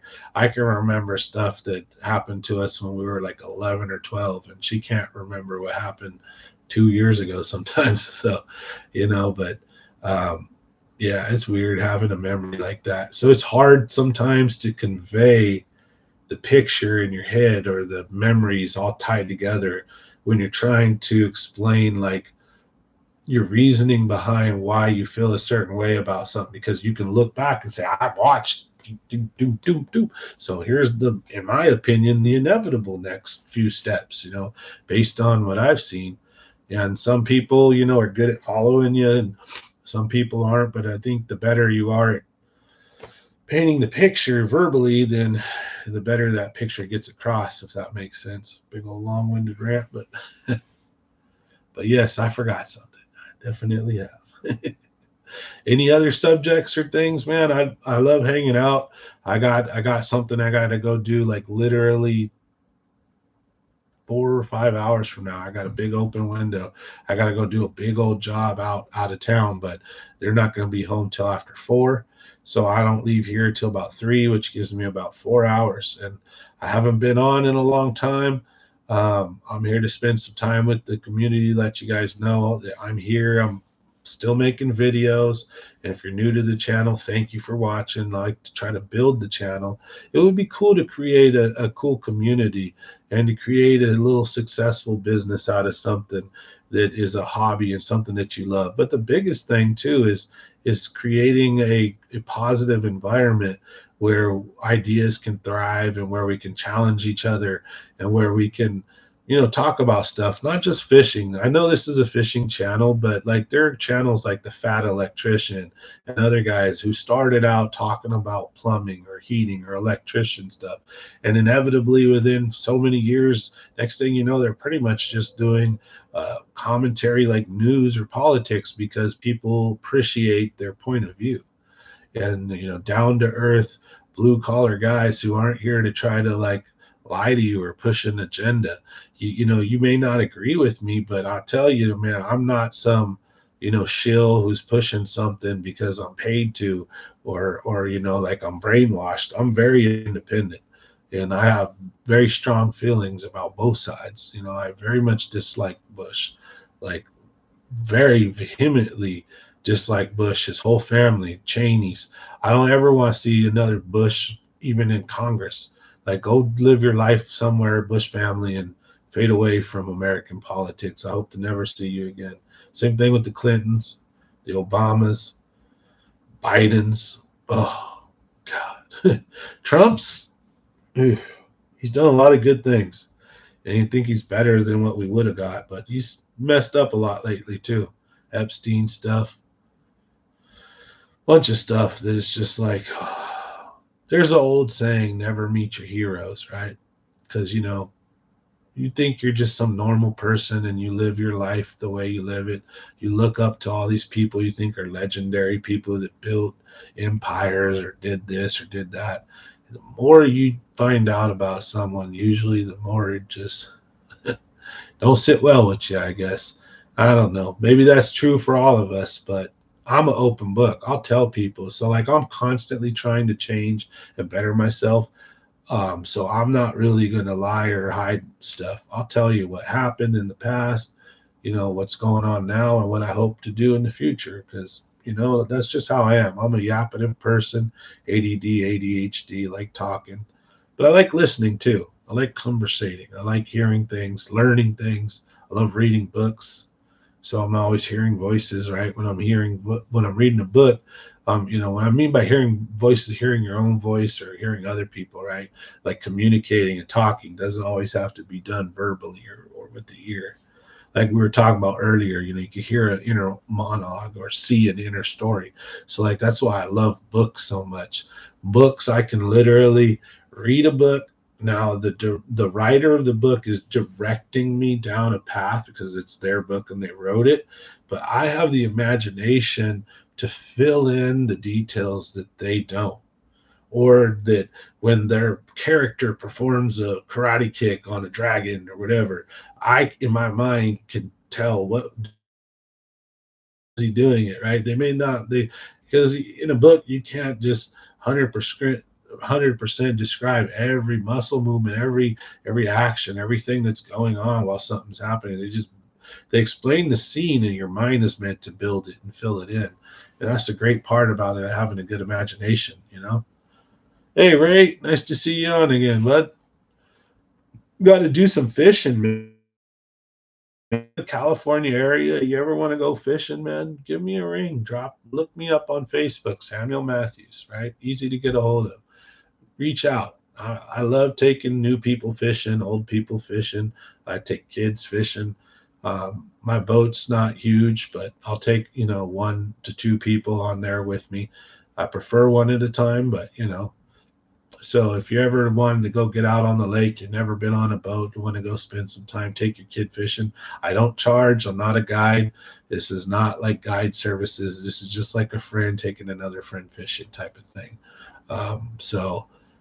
That is stuff I do. And Ray, I had a great time the last time we hung out, but you know, we got to go fishing one of these times. Go out to the lake and toss some jigs. Go to McClure or something. Go to Pedro. You know, go have some fun. LV 500. Hope you're doing well. Everything's okay with you. But again, any comments? Do you guys want anything you want to talk about, discuss, debate? Like I said, from politics, economics, current news, conspiracy theories. You want to talk fishing? So, you know, I'm open and I just happy to hang out with you guys. So thanks for watching too, by the way. And if you're watching this afterwards, thanks for watching. You know, like I said, we are back with these lives, so we are going to do some giveaways, so keep your eyes open. I'm just not going to spam or like rage bait people. So if we're not doing a giveaway, I'm not going to have the name or the term giveaway in the title. If you see the term giveaway in the title, definitely make sure you check that out because we'll be doing those again. So thoughts on UFOs and orbs. 2 different possibilities. I 100% believe they're real, without a doubt, because there's video evidence, testimony, Congress. Um, there's only there's one of 3 possible options. So old orbs and UFOs, there's only 2 possible options. So we could talk about anything that was probably seen in the sky, that's a phenomenon, any true recordings or pictures people may have, or firsthand encounters of orbs and UFOs from, let's say, pre-1990 maybe, or 1980. There's only 1 of 2 options. Either they're aliens that are up there flying around, or they're angels or demons. So if you're religious or Christianity, a lot of Christians believe that God made earth, God made humans, and the rest is like some backdrop for us. I'm logical and scientific. I think God definitely made everything, right? But who's to say we're the only ones? Like he didn't, if there are life forms and humanoid creatures or aliens and other galaxies and stars and planets or whatever, what's like the Bible wasn't meant to tell us all that. It was meant to give us on earth a example of how to live, of how to treat each other, of what rules to live by. It was a rule book, right? They didn't need to tell us if there was other people out there or not. So who knows? God created this big, vast universe. Highly likely that there's other life forms out there. So even if you're religious, it's highly likely that there could be aliens. Now, are those aliens going to heaven or hell? Do they have to believe in Jesus Christ? Maybe Jesus Christ is a unique creation from God that was specifically for humans.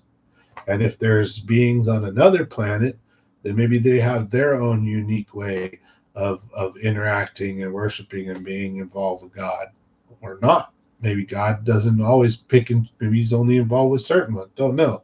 But if you're religious, that doesn't mean that you have to X out aliens. Let me put that way. So there could be aliens, another life form. And then the other only option is that they're demonic or angelic. So that they're beings or they're things that are coming here to hurt or help us, or that they've always been here, like angels and demons. And if you see, let's say, a UFO or a ship, who's to say maybe these said angels or demons aren't like actual creatures or like beings that don't just fly around. Maybe they get around in some kind of technology, meaning that there's more to the story than we know. But the likelihood, if there's UFOs out there and they're actual flying powered objects, it's most likely aliens. Um, I don't think angels or demons are probably going to fly a craft that requires jet source or something. That's going to be something that's a creature, right? Now, if it's orb, that could be an alien or a demon. Now, if you're talking about what could those three things be in current time, it could be either two of those, or it could be some high-tech government knockoff form of those. So, like, say the government's recovered a down craft, we very may well have alien technology to where you look up in the sky and you see something doing some crazy shit, and you're like, man, that's got to be a UFO. That could just be our tech flying around now. But 40, 50, 60, 70 years ago, when our planes, were like before the jet was invented, there's no way we were able to build a UFO and fly it around and actually get it to zip and, like, so if someone reported seeing that and it's a true story, it's more than likely they're aliens. That's my 2 cents on it. And I honestly think that people shake, or they shake their finger at, or they they look down on conversations about it, or like it's some conspiracy. But what's so wrong with thinking outside and realizing we're one planet amongst probably more than quadrillions, and just like a number that's probably unfathomable. There's that many planets out there, or stars, and that those amount of stars could have anywhere from 1, 2, 3 to maybe 10, 20, 30 planets around each star, exponentially raising the amount of planets that there could be. And that we're the only ones that, so if you're scientific, then if life wasn't created on Earth, then that means that just statistically alone, there's going to be out there, whether they're advanced enough to make it here or not, on other planets. Now, if you're to say that God didn't create other planets, like this is Earth with Adam and Eve, but maybe he made like Weenap and Bob on planet XYZ somewhere. Who knows, So, like I said, the Bible is more, if you're super religious, it's more of a guidebook on how we're supposed to live and treat each other. It doesn't tell us how the universe was made. Yeah, you have the Genesis, which is a generalized, I think, example of just the story of our creation, simplified. It's not scientific, and God didn't get in there and give us formulas and mathematical equations to solve and figure out. It's just a book that says, hey, if you live like this, you're probably going to turn out all right, right? Live like this and have respect, like worship God, basically. And then don't think of yourself as all powerful, and have humility. And that really, if you think that you're the only being out there, you're super scientific, and you don't believe that there's any kind of afterlife or God, then what's to prevent you from reaching a point where you feel you're all powerful or all knowing, or you're like God because you unlocked this mystery or that, or you think that now that makes us humans the arbiters of like everything that's valuable or worthy or worth anything, because we're the only life forms out there, and then there is no God, so it's whatever we say. Like, then what's to stop you if you're 7 foot tall and built like Arnold Schwarzenegger from just running up and just taking the finest, beautiful woman you want and marching off with her, right? Well, ethics and rules. Well, where do we get those ethics from? Why do we have laws that say that's not okay? Well, it stems from religion. So, humans know it's not right to do bad things, and again, it's an innate feeling. It's like science and logic prove or point to there definitely being a God. It's just all the fine details that I think we're not sure on. Because again, the Bible was written by humans, and I don't care how religious people are. Uh, Jesus did not come down out of the sky and say, "I blessed this book. This book is what I, you know." No, humans came together and did that. If you look in the Bible itself, while Jesus was there, amongst them, his own disciples were wrong half the time, and Jesus had to rebuke them and be like, "Get behind me, Satan," or like, that's not how you should be. And he's sitting there teaching them. So all of a sudden he dies, and we're supposed to expect that magically their their failures all go away. They all write perfect books. They all write perfect things, and there's no like mistakes. But I'm not going to nitpick the Bible either. Like I said, it's of a more of a guide, I think, in a way. So, but I know you asked about UFOs and orbs, but I went down that path because I think they're only one of two possibilities. Now, like I said, now they could be human technology because we're so advanced, but in general, the where they came from and what they stem from can only be angel or demonic or alien.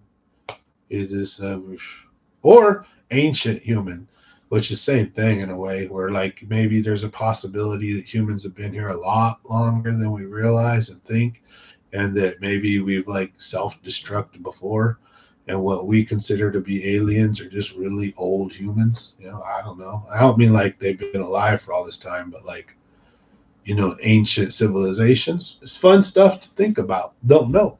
That's the cool thing is we don't know what we don't know. So it's fun to theorize and speculate and but one shouldn't run around telling people this is the truth. This is what it is when it's not proven.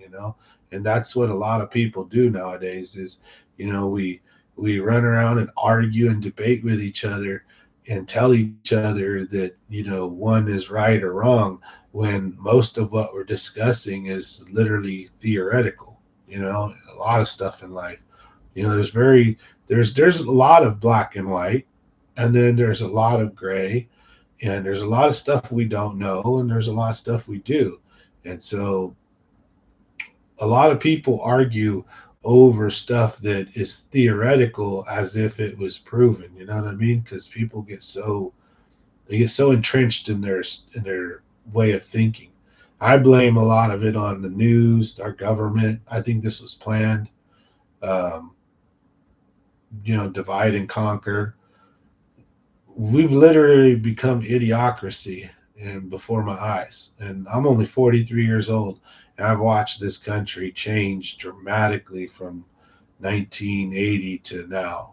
Or let's just, 1981 is when I was born, but my memories, right, of the world around me from the mid 80s to now is just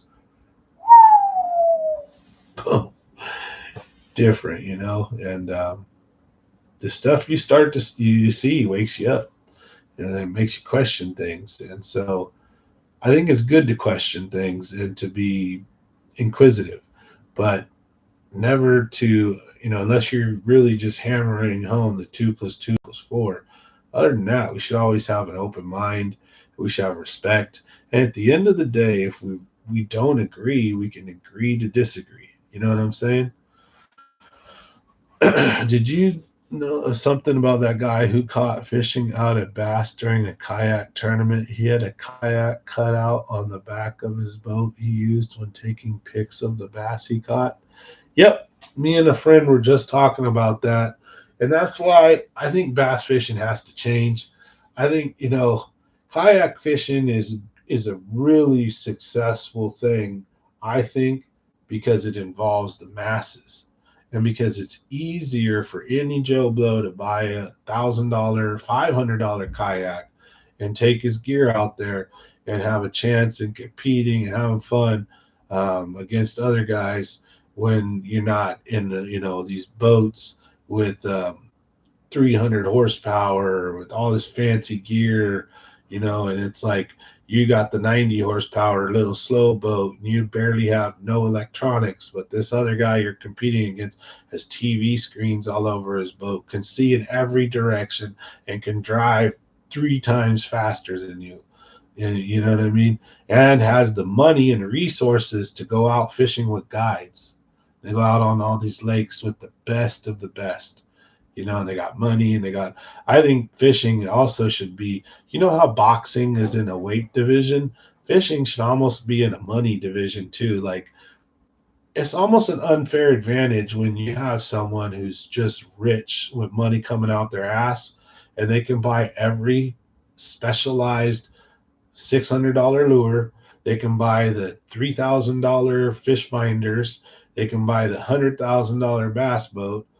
And you be out there in your little $500 dinghy with your little $200 fish finder and your $60 Walmart gear, and you can still outfish that guy. However, when it comes to money in tournaments, chances are way more likely the dude's going to kick your ass and take your money. It's just like a no-brainer. So it's almost like, man, it's like fishing almost needs to be set up in weight classes, almost like not just pro and amateur, but like beat up boat versus fancy boat, 21 footer, 300 horsepower to 19 foot, let's say 250 horsepower in this category. And then, 150 to 100 horsepower, this or that, or I don't know. It's hard. You can't really successfully split them up into fair fields. It's always going to be some unfair advantages. That's what's crazy in sports. The only unfair advantage is some people are born with natural bigger bodies or more thin or agile bodies, but ultimately what makes the athlete what they are is practice, right? And honing their skill and their craft.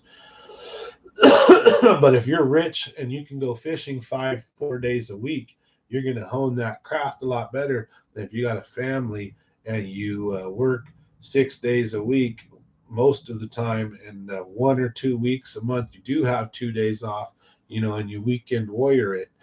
You're not going to have a chance against that other guy most of the time. So fishing's a pretty unfair sport when you think about it, actually. And the kayaking crap, man, that cheater, like, I don't like cheaters, but I tell you, I don't like cheaters, period. It's just I'm not a big fan of the kayak fishing thing. And the reason being is just how fat and big I am. I don't want to sit out in a kayak. I don't want to fish out of a kayak. I'd rather fish out of a big ass bass boat where I'm comfortable due to my age and just where I'm at. No, like the rivers and ponds, kayak would be awesome. I don't really see this. I get it, but it's just like, it's because the average Joe can get a kayak and go fish while the guy in the bass boat, and so like, I don't got nothing against the kayak fishing. I think it's pretty cool. It's just me personally would never be in it because I'm just fat and lazy, to be honest. And my body hurts. I have scoliosis, and at my age, I just don't want to go sit in a kayak and struggle or get wet or flipped or any of that crap. And then I like fishing in all kinds of conditions and weather, so I want to be able to put on my rain gear and my Sims and go out there in the snow, even if I had to, or crazy lightning or rain, and I can still go chuck my big ass swim baits and cruise all around the lake. While in my kayak, I don't like, that's kind of scary, the waves. I respect you kayak guys. You guys have got way bigger balls than me to get out there on the lakes with the big waves and risks of getting flipped, because I'm also lazy, right? So one thing I'd do is I'd be the fool without a life jacket, with nothing strapped down, because I don't think I'm going to flip. And then when I do, all my shit's going to sink to the bottom, and you know what I mean? Like, I just know me good enough to know I need to stay out of that field. But what do I feel about it and what do I think about it? Like, the cheaters are just, man, that's why so long-winded rant is kayak fishing is it's all about pictures. There's no way in because you have no live well. So when you think about that with AI and with where we're going, who's to say someone can't generate photos of giant bass and then if you get technologically savvy and you're able to transfer or create those files in a way where they can't be distinguished from a real photograph, that will happen soon. There will be a way where someone can generate a image that's AI generated, but in a manner to where when looked at forensically, you're not going to know whether it was a legit photograph or an AI image. And then so like what are the kayak tournaments going to do then? I've always felt it was kind of crazy that you can just go out and then snap photos. And then that's only by length. You could have a bunch of long, skinny bass and win a guy who caught, the same amount, but way more weight than you. His bass are just fat and healthy. So they happen to be an inch shorter than yours. But you may have a 20-pound bag with five 4-pound, nice, girthy largemouth, and then dipshit over here has a 15-pound bag of long ass, skinny spotted bass that are an inch longer each one than the largemouth, but weigh a pound less or more. And win. I never really got that. It just don't make sense to me. So, anyways, I'll go on a rant when it comes to kayaking because I mean I love fishing, but there's all the stuff that I like see and I'm like scratching my head. How does this even work? Why is it like that?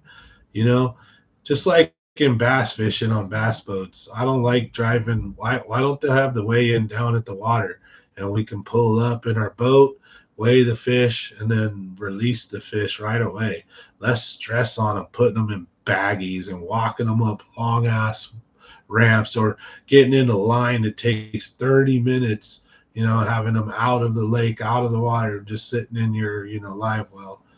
And I don't know. I'm complaining. Well, really, too, my boat's beat up. My live well don't work that great. Hence why I can't tournament fish as much. But I have looked at all this stuff, and I'm just like, how do they do that, in the yak fishing stuff? And so cheaters are going to be cheaters. And that's also why I kind of got out of tournament fishing is I don't have nothing to prove to nobody. And I'm not going to get rich tournament fishing. And so I'm going to get rich doing this. I'm going to love and do what I love, which is fishing. And now I'll tournament fish to challenge myself and have fun. And the other thing, grow this channel, is a lot of you guys might tournament fish, right? You guys might take this serious. You might want to try to make some money, or you might have a YouTube channel of your own, right? And you might want to get sponsors. That's another way. Sponsors and advertisers is really how you make a lot of money. So if you get into some tournaments and you start winning them, of course, that's going to boost the channel, right? But I don't do this for all that. I do this because I genuinely like doing it. I like having conversations. I like talking. I love fishing. I like sharing. I like people. And I want to see everybody have a good time. I am very competitive as well. So I will tournament fish a little, but at the same time, it's more about kind of being competitive and challenging myself. I always want to succeed and break my records or my bests or just grow and learn more and new things. So when it comes to tournament, I'm just kind of checked out a little bit because there's cheaters in all walks of men. These bass boats, they're, I'm sure there are guys that have fish cages tied out, off of stuff, weird places you'd never think. Pull a rope up, and there's bass in a cage, and throw them in their live well and go about the day fishing. And who's to ever know or say they didn't do that stuff? Guys that can snag fish, I've snagged a couple on accident, like shit, and then you got the dilemma. Do you weigh that fish in or not? We're not pros, right? And I don't have a camera on my boat. So you got to have this ethics drive you to do what's right. And yak fishing, got guys sticking weights down fish's guts. It's just a joke. It's like, oh my God. And then now you got guys you got Randy, right? Who's a good old school bass fisherman, beefing with Milliken, because he's using live scope and he's, pushing the live scope, and it can probably hurt bass fishing in a way. But I don't know. I think that bass fishing is also a rich man's luxury. That even the poorest of people are rich compared to some third world countries, and that if we do have some hard times, like what I'm talking about coming ahead, bass fishing will be the least of people's concern, unless they're doing it for food, you know. And if there is still entertainment around, yeah, people will watch bass fishing a bit, but I think their mind will be preoccupied in a lot of other different things. So it's a sport that really shines and does well when everything's hunky dory, when everything's perfect, when everybody's happy, when the world's falling apart. Bass fishing's still there doing its thing, but if that makes sense, people's attention are drawn to what's going on in their lives, what's going on in the world. And then as bass fishing becomes this thing where basically technology is separating, like the top, you got your top 50 anglers, like 48 of them are live scopers. And so then you get into that again, that whole financial division I was talking about. 90% of guys, working a normal job can't even afford a boat. So, I mean, and then a lot of guys that can afford a boat can then you afford live scope and all this fancy tied in Bluetooth technology and all this shit. And then, so there's only so many of us that can really afford to have that nice boat, that nice technology. And then you start feeling at a disadvantage, so then the tournament series starts to die. I think bass fishing will make a big comeback when I think they start doing like electronics free tournaments, or like you can't, like, you have to like take your fish finders off, or you're not allowed to have them on. It's just intuition only. So you're going to have a lot more crazy tournaments with dudes with big bags, but then a lot of guys with tiny bags, because you'll have the right dudes that just stumbled on the right stuff, throwing reaction, main lake point, S-waiver fishing. Then you're going to have a big, large portion of the field running around throwing bottom bouncers trying to find fish. No electronics. You're going to have to guess. How do you find offshore fish when they're schooled up on bait balls? You're just going to have to guess. You're not going to know if something's 120 or if it's 60 feet deep. You look at the shore and you'll think it's pretty deep, but it could be 40 feet. You'll have to guess. You're going to have to, like, I think, that would really save fishing, when fishing changes.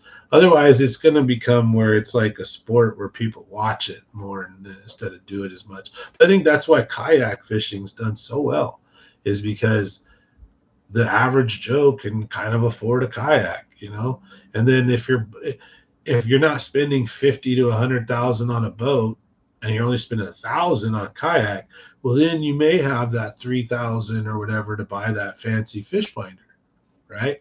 So you can still get out there and smack those fish, because even big lakes, almost every arm and area of the lake is going to have monster fish somewhere there. It's just about breaking the spot down. So you go to a lake, there are definitely key areas that hold more fish, bigger fish, and that where the tournament winning bags may come out of most of the time. However, even the worst arms and parts of the lake will usually have enough fish in it that if you break it down correctly, you could win a bag almost anywhere on a lake if you're effective at breaking it down and finding the best spots in that area. Hence, like, you don't need a big motor to run around all the time. It's just taking a spot and fishing it correctly. Main lake points and coves, creeks, rock piles, islands, cuts, channel swings, and just figuring out what is your area that you can cover in your yak or whatever, or your little 60 horsepower or whatever boat you got. Like, what's your area you want to comfortably fish, and then just break it down. Of course, you can also run. You got a trolling motor powered kayaks, pedal powered. If you want to waste a couple hours and take a long trip, sure, that's in the cards too. But I think with some self-reflecting, that's why kayak fishing did so damn good, and why kayak fishing channels have actually blown up too, is because the average Joe can relate more to a kayak fisherman, more to some dude with $100,000 truck with $100,000 boat with $10,000 in fish finders. Average Joe can't really relate to that. So makes sense actually. Maybe I should start a kayak fishing channel. Yeah, that's not me though. What are your current favorite fishing brands and the baits they make? River to Sea. I love River to Sea. River to Sea so awesome. They make great stuff. And Lucky Craft. LV 500, jerk baits from Lucky Craft, the pointer. Lucky Craft has some great stuff. River to Sea makes some excellent the Biggie Papa crankbaits, deep diving crankbaits for the fall transition and summer. Awesome. The square bill crankbaits for some pre-spawn, spawn, some post-spawn, and sometimes during the summer and fall transition, the square bill will work as well. Just depends on location, but the spoon, the River to Sea world-class spoon, that comes with the stinger hook pre-installed with like 20-pound braid, and then it's got a nice thick big ass trocar hook down there. Yeah, that River to Sea spoon is kick ass. The 5-inch is my favorite, and the S-Waver. So River to Sea, Lucky Craft cover most of the lures that I throw, and then like Mega Bass jerk baits are good. And also, when it comes to jigs, Kitech finesse jigs are great. But also, I buy about $300 to $500 worth of jigs at a time from Bijan, jig sucking lips. I'll get my custom colors. I go with black, black and blue, black and red for night fishing, and I order smaller quantities of those, and then I order them in 2 sizes: 3/8 and half ounce for deep night fishing, 3/8 for shallow. And again, it's just black, all pitch black, or black and blue, black and red, sometimes some black and purple. Then I have them make me some green and browns and some green ones for that naturalistic presentation, that finesse presentation. And then I also like to go with some PB&J purple and brown jigs are some of my favorite to toss like all year round. And Yamamoto trailers. When it comes to jig trailers, I really don't like stuff that have really long, dangly arms because I get short striked a lot like that. I prefer something that flaps and moves, but I want it closer to the jig. So those are pretty much my favorite, and if you're going to use drop shots, robo worms are great, I like to use scent. So good old just shad or anise or crawdad. I don't really like to use garlic much. That's more like a trout or catfish smell, for my opinion. I prefer to go with an actual fish scent or a crawfish scent, crawdad scent. So those are the 2 scents I'm usually using. When it comes to rod and reel, I have a Phoenix rod, in memory of Ryan Cook. I guess you'd say I went and I needed a swim bait rod, and I went and picked up a Phoenix rod because that's what he used to be sponsored by. He's always right here, man. I see him every day. I see him every day right here. Good dude. He's up here with my trophies and stuff. And I think about him a lot. And I think about he was a cool dude and all, but it's also a reminder to live life every day and to enjoy your family and friends, and don't take life for granted because you never know when it could be your last. So he's right there. He's always chilling, hanging out with me, basically. So, but anyways, really depends on the lures, honestly. Strike King, believe it or not, great cheap stuff. Walmart. Strike King makes some pretty reliable, decent jerk baits. They make some pretty dang good square bills, and they make some great spinner baits and buzz baits, honestly. Good old Strike King, Kevin Van Dam stuff. I've caught so many monsters on Strike King stuff at the Delta. Um, but again, like I'm very lure specific, so uh, you got a lot of good bait makers out there too, though, that like make custom hard baits, swim baits, soft baits. You got some really like high end stuff. I'm not there yet because I really don't have the money to spend on a Depths 250, a Hinkle. I'm not trying to spend $300 on a swim bait or a glide bait. You know, I just would rather throw like an S waver. That's I could get 5 S waivers for the price of one Depths 250. I'm gonna do that. When it comes to like my tackle, I like basically lose. Um,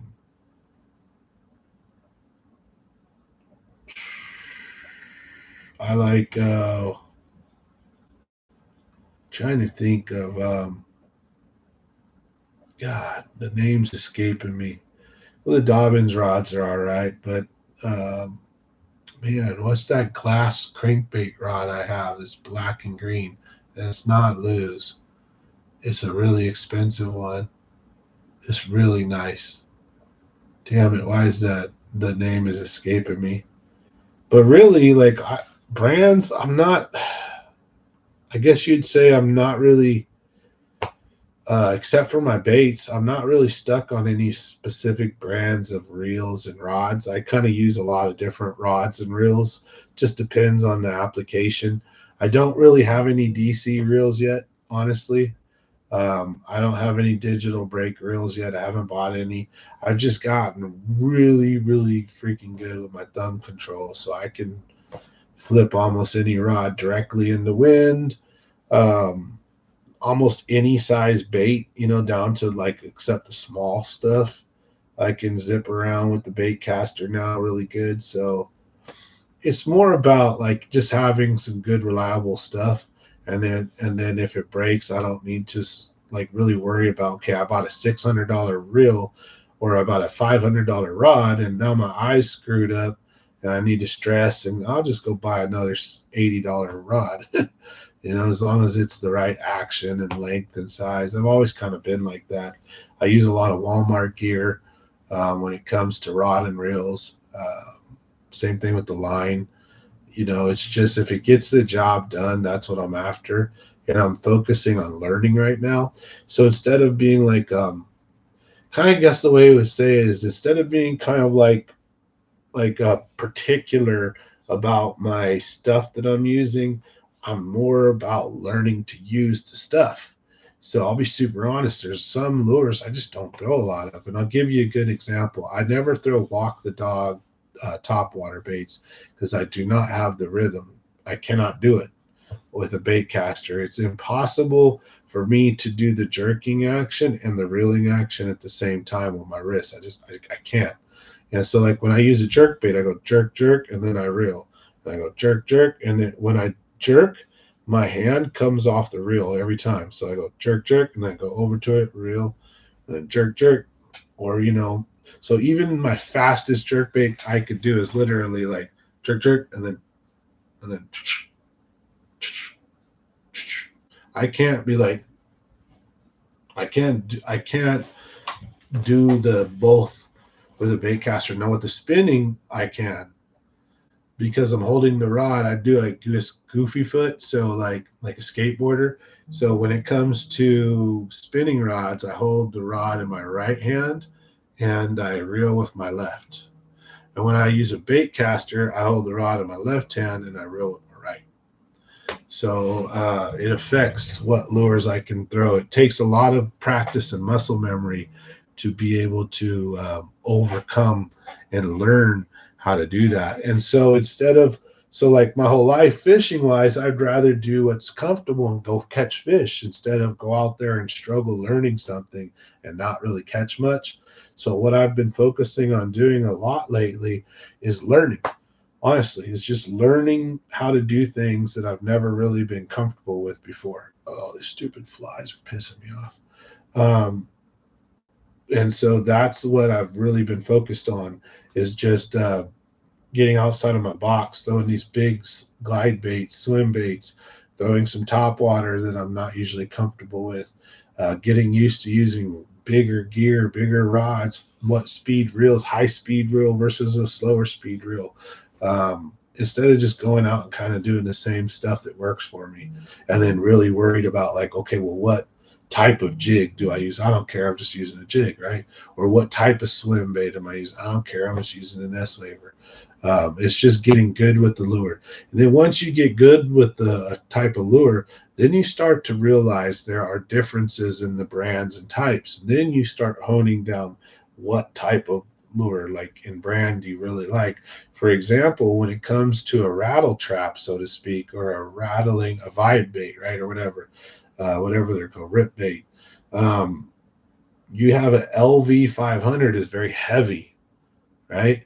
If you use a rattle trap, it's real light.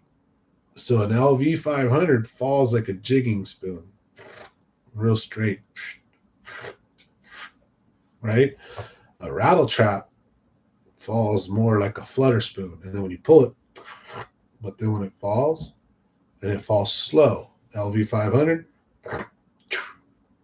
rattle trap, right? So different uses for different times. And I've noticed a good old cheap ass rattle trap will beat an LV 500 when fish want that slower fall. When fish want the faster fall, LV 500 will whoop the rattle trap's ass every time. And if I'm fishing in 50 to 80 feet, almost every time I'm going to prefer the LV 500 because I don't want to wait a half hour for my rattle trap to slowly fall down there. I want that thing down there fast. So even though I may become lure and brand specific, there's still certain lures and brands, I guess, that literally don't even make what I'm looking for, right? So I have to buy those because you are not going to find. So if you want a lighter LV, you can get an LV 250, an LV 500, and an LV Max, right? There's 3 different ones, but it's just the weight. The profile might be a little bit smaller on the LV 250, but they all pretty much fall and react a similar way. There's just a little bit slight differences. Now, a rattle trap is like the same exact lure, but worlds apart on how they fall, completely different. So you can't find an LV that'll work like a rattle trap. But there are times, like I said, when the LV outperforms the rattle trap. So I don't really put myself in those brand and lure specific boxes, if that makes sense. But hope that made sense there. Anything else, you guys? I'm just kind of hanging out. Free day today. I've got some stuff I got to take care of here in a bit. So I've got another hour or two if we can get more people on. If you guys have more questions, any different topics you want to talk about, I'm super happy. If we hit the end of the road where we're kind of done saying what we're saying, cool, I'll check out and we'll catch you guys on the next one. But give you guys opportunities to throw out anything, you want to chat about or discuss, and I'm more than happy to talk about it. And then if you're watching this, like I said, later and you made it this far, thanks for watching. I hope you guys subscribe and, and enjoy the content. I'm looking forward to doing a lot more cool stuff here. So this isn't the end. It's just the beginning. So we'll give you guys a few more minutes and hopefully we'll get some more threads to talk about and discuss, and hopefully what I'm saying makes sense, whether you agree with it or not. Hopefully I'm explaining myself in a reasonable manner so what I'm trying to convey gets through. But yeah, I just love doing this, man, getting on YouTube and hanging out, talking. Once I get to enough followers over on my TikTok, I'm gonna be going live over there too.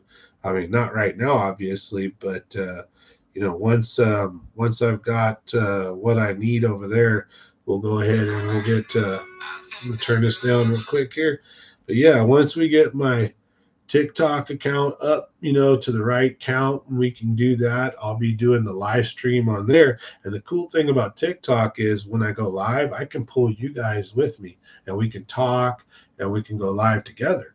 So it's not just me and then you commenting on the comment bar. I thought that was pretty cool about the TikTok live. And then a lot of random people were dropping in, you know. So it was cool to see that. What wasn't cool though was how it could easily devolve into a yelling argument fest. I mean, imagine if everybody on the chat could actually talk instead of just chat. Oh man, there'd be people talking over each other, calling each other names. I'm sure you'd be people dropping weird sayings just to try to get you banned or saying whatever they could say, right? All right. Hey, great to see you on, Old Dirty Bassin. I'll be on again here soon. Just keep checking me out. We're gonna have some giveaways soon. Always very appreciative to see you, man. And I'm always happy to go fishing anytime you want to go hit the Delta or do some fishing. Just let me know. It's just been a crazy year with everything that's been going on with my business and my daughter. But thank you very much. So I tell you what, we're going to take this time. We're going to go ahead and check out then. We'll let you guys know, hey, we'll be back. We'll catch you guys on the next one. Thanks for watching today's live stream. Smash that like and subscribe, and see you on the next one. Thanks again.